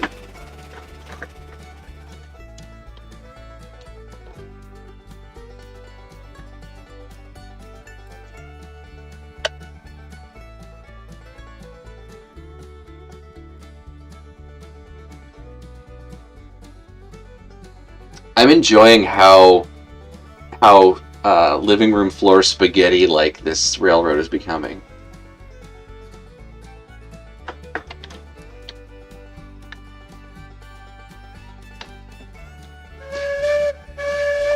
That reminds me, if anybody's played A Bumpy Ride, that little cartoon train game, they released an update for the demo version, I think a day or two ago.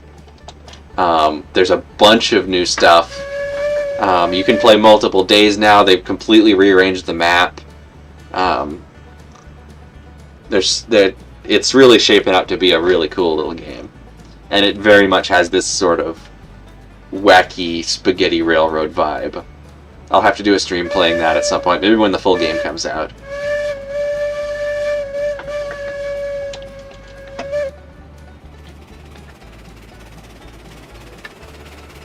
We should build a siding here to store a Betsy in. Good idea. Yeah, Ricardo, I think you might have been the one who told me about it. Oh no, it was a heist video, I think, that I found out about it. But, yeah, check out the new version. It's still free as a demo, but there's a lot more features now. I think it's shaping up to be a really fun little game. Alrighty. Helper engaged.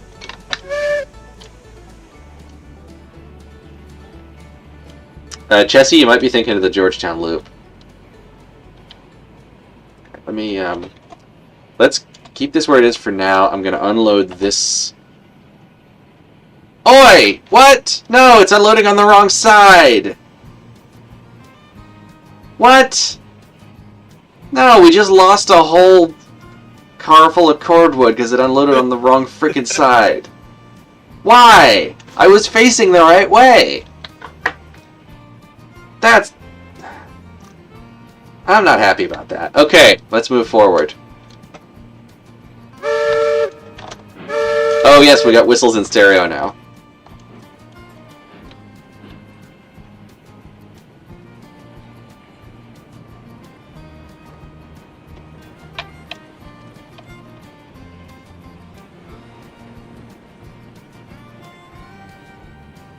Alright, that's good there. Alright, now, how do I ensure that it unloads on the correct side? You should be able to see an arrow.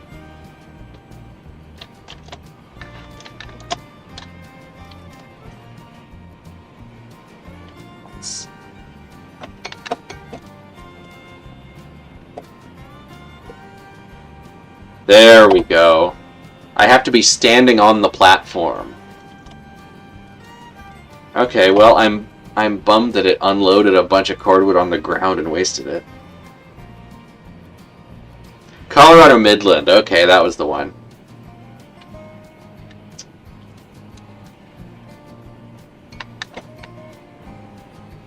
See, the hill works fine. There's no need to lay this at a shallower grade. This works absolutely fine. All we need is a second locomotive just for this purpose.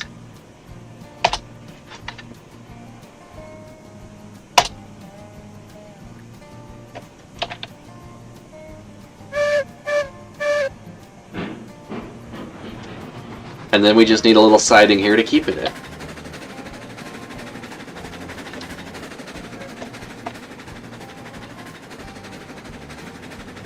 You know what, actually? This spot here that I was having so much trouble with before would actually be a perfect place to put this siding, because this, I think a switch would perfectly fit this sort of gentle curve.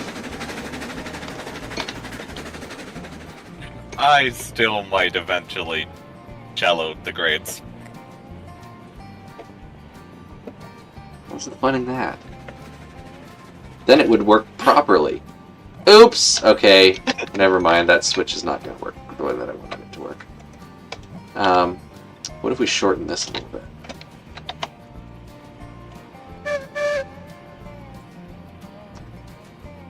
I wouldn't take the Betsy too far away. I'm about to put a siding here where we can keep it right next to this, the sloped part.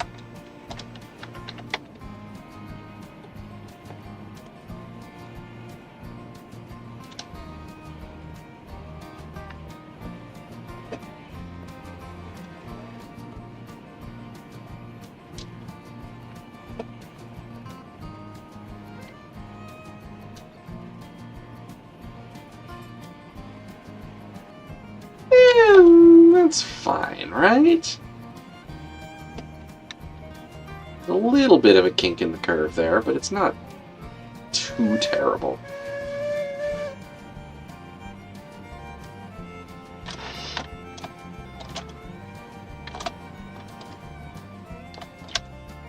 It's fine. It's fine. It's fine. Okay. Now...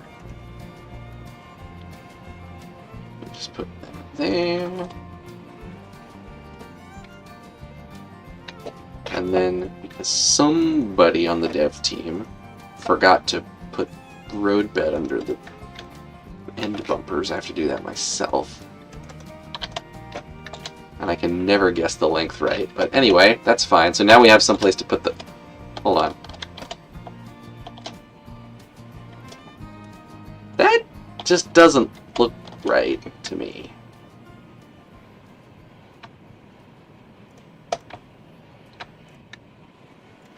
Also, I gotta keep an eye on the time. Should probably wrap it up soon.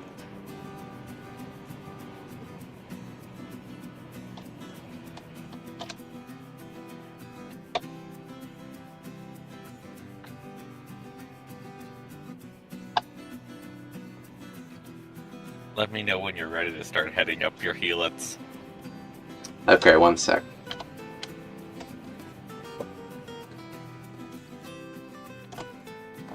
Okay, well, that's not a...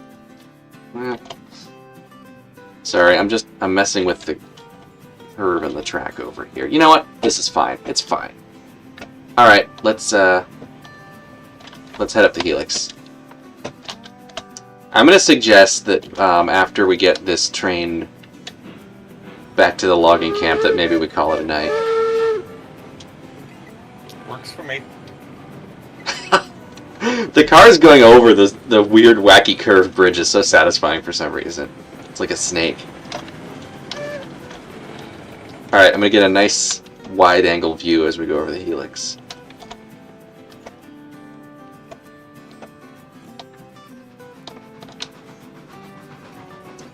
I've not watched the Wreck of the Red Arrow yet.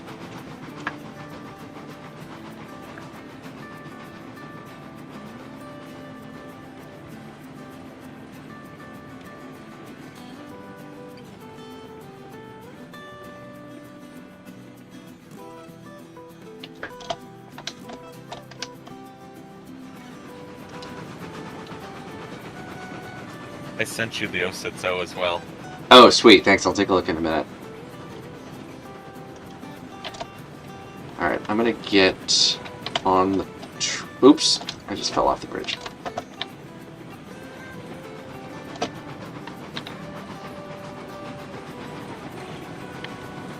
Okay, on the train...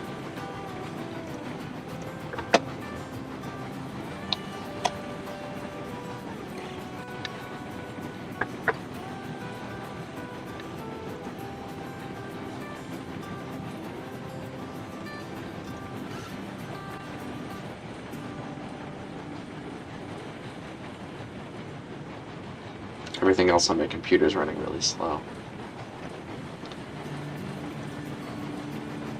Wow, by golly, that is a remarkable likeness.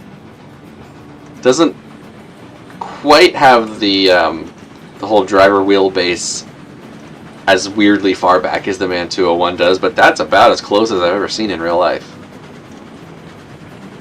Right?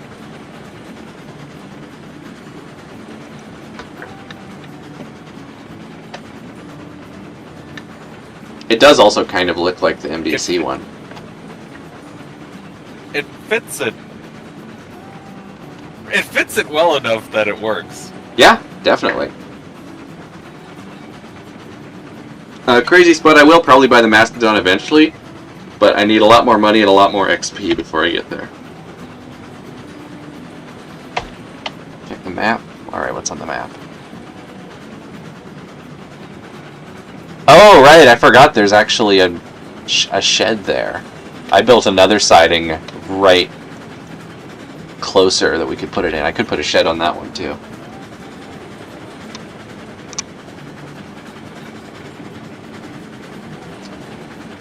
If we just buy like half a dozen Betsies, and then however heavy the train is, we just add as many as we need. I mean, that's basically what modern railroads do with diesels.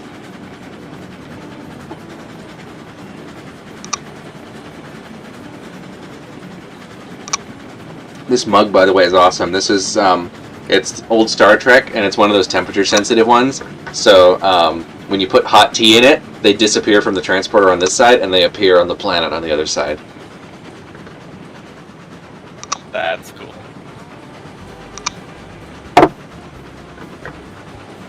I also have one somewhere, I think it's downstairs, that's the Millennium Falcon cockpit, and when you put hot tea in it, it goes into hyperspace. Yeah, we do need to get coal in order to get fuel, so we'll have to wait till we have the line to the coal mine. Yeah, 30 Betsies put together. It would just be the exact same whistle, but deafeningly loud.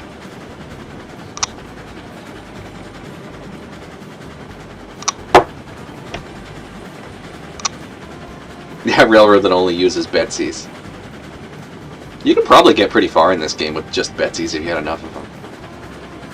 You wouldn't get anywhere fast, but you could haul whatever you wanted.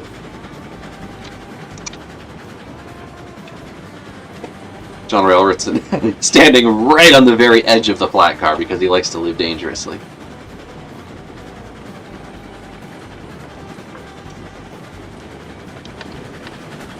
I mean,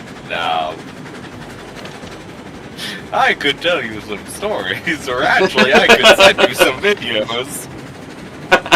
I'm reminded of Getting Off on the Right Foot, that safety video. Yes.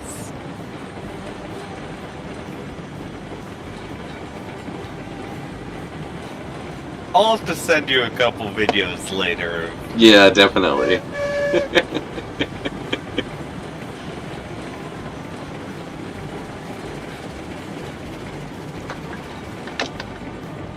Oh, I assume that Gilded Rail is going somewhere with that Betsy, and it's not just running loose.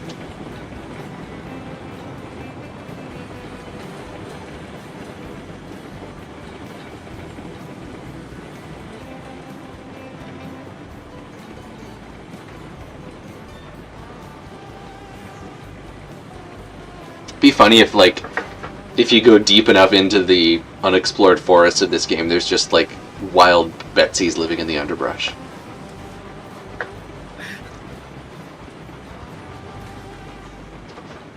You go deep enough in the forest and they give you another Betsy. Yeah.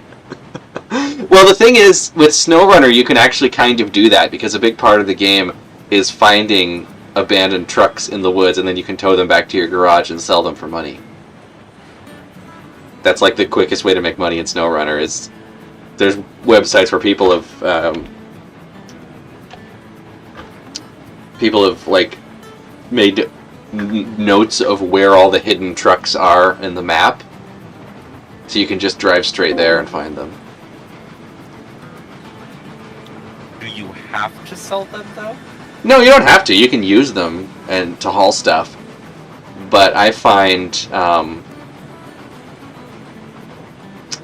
lot of time that you'll find one truck that works well for like your specific situation and driving style, and it makes more sense to like sell some of the other ones that you don't find as useful and get that one even if you haven't actually found it yet.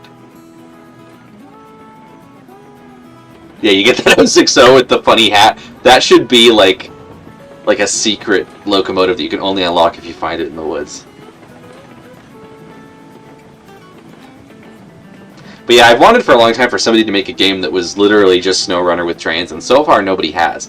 But like the basic premise of SnowRunner is you start out in this abandoned town, and your job is to basically go and find all the abandoned trucks, collect materials to like fix bridges and roads and stuff, and deliver them to where they need to be. It's basically just hauling stuff from one place to another, but along the way you have to deal with really bad roads, you have various different vehicles. Sometimes, like, somebody will say, like, oh, my truck is stuck in the mud, I'll pay you to pull it out, stuff like that.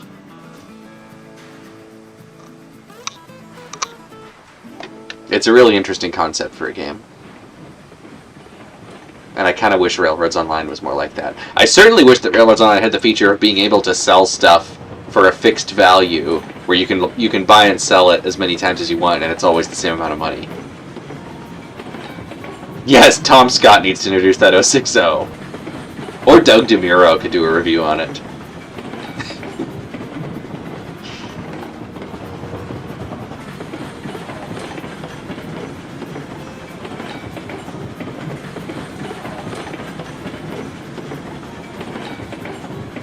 But it'd be funny to do like a David Attenborough nature documentary with the wild Betsies living in the woods. We should actually do that. We should like lay a bunch of track with no groundwork so there's weeds all over it, and then film in Railroads Online like a David Attenborough style, hosted by John Railroadson, obviously. A documentary about all the wild locomotives living in the woods. There's like little baby Betsies scurrying around under feet. I don't know how we'd even animate that.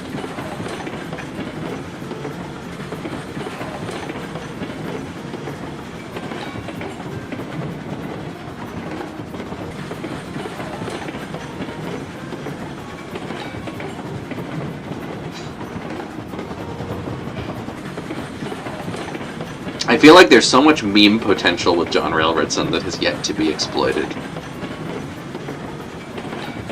Oh, there absolutely is.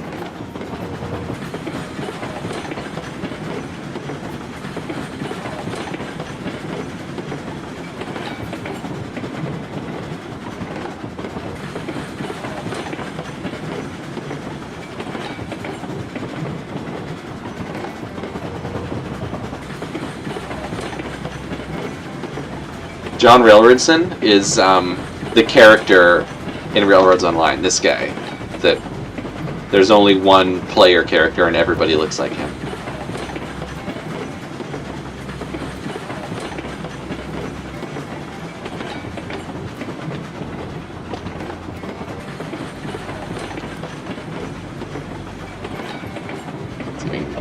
They don't let you zoom in any further, but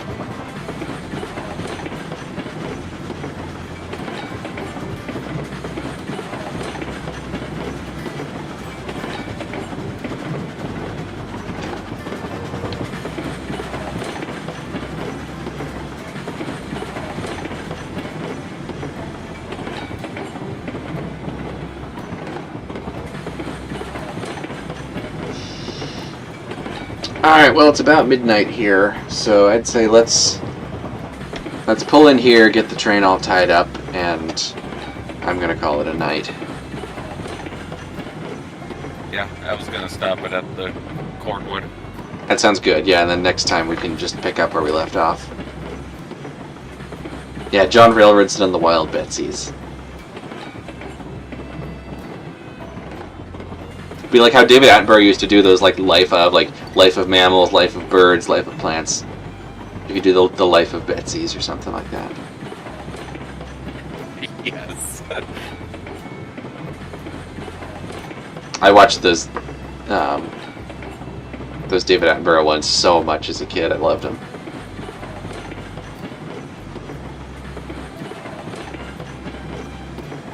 Ah, yes, Red Dead. That would be amazing if you could do like an old-timey prospector voice. I feel like that would be John Railroadson's voice.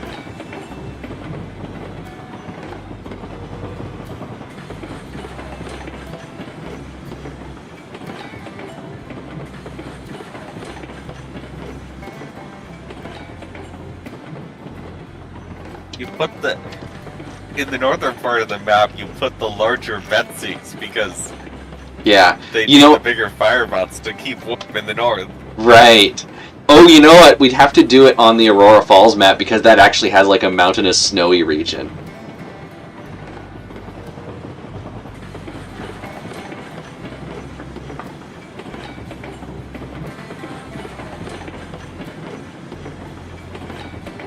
You have the regular Betsy in the prairie, and then you have Yeah.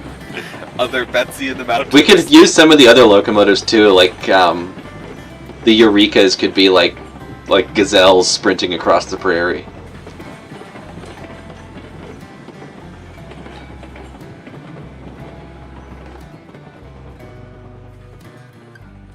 Alrighty then. Well, that was fun. Yeah, I'm glad you had a good time, Gilded Rail Entertainment. Obviously, you're welcome to join us for the next one. Next week is going to be odd, because I'll be out of town on Tuesday. I will be back by Thursday, so we could do something then. Or we could just push it to the next week. Or we could do something else. I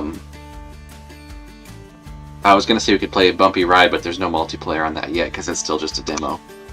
We'll figure something out.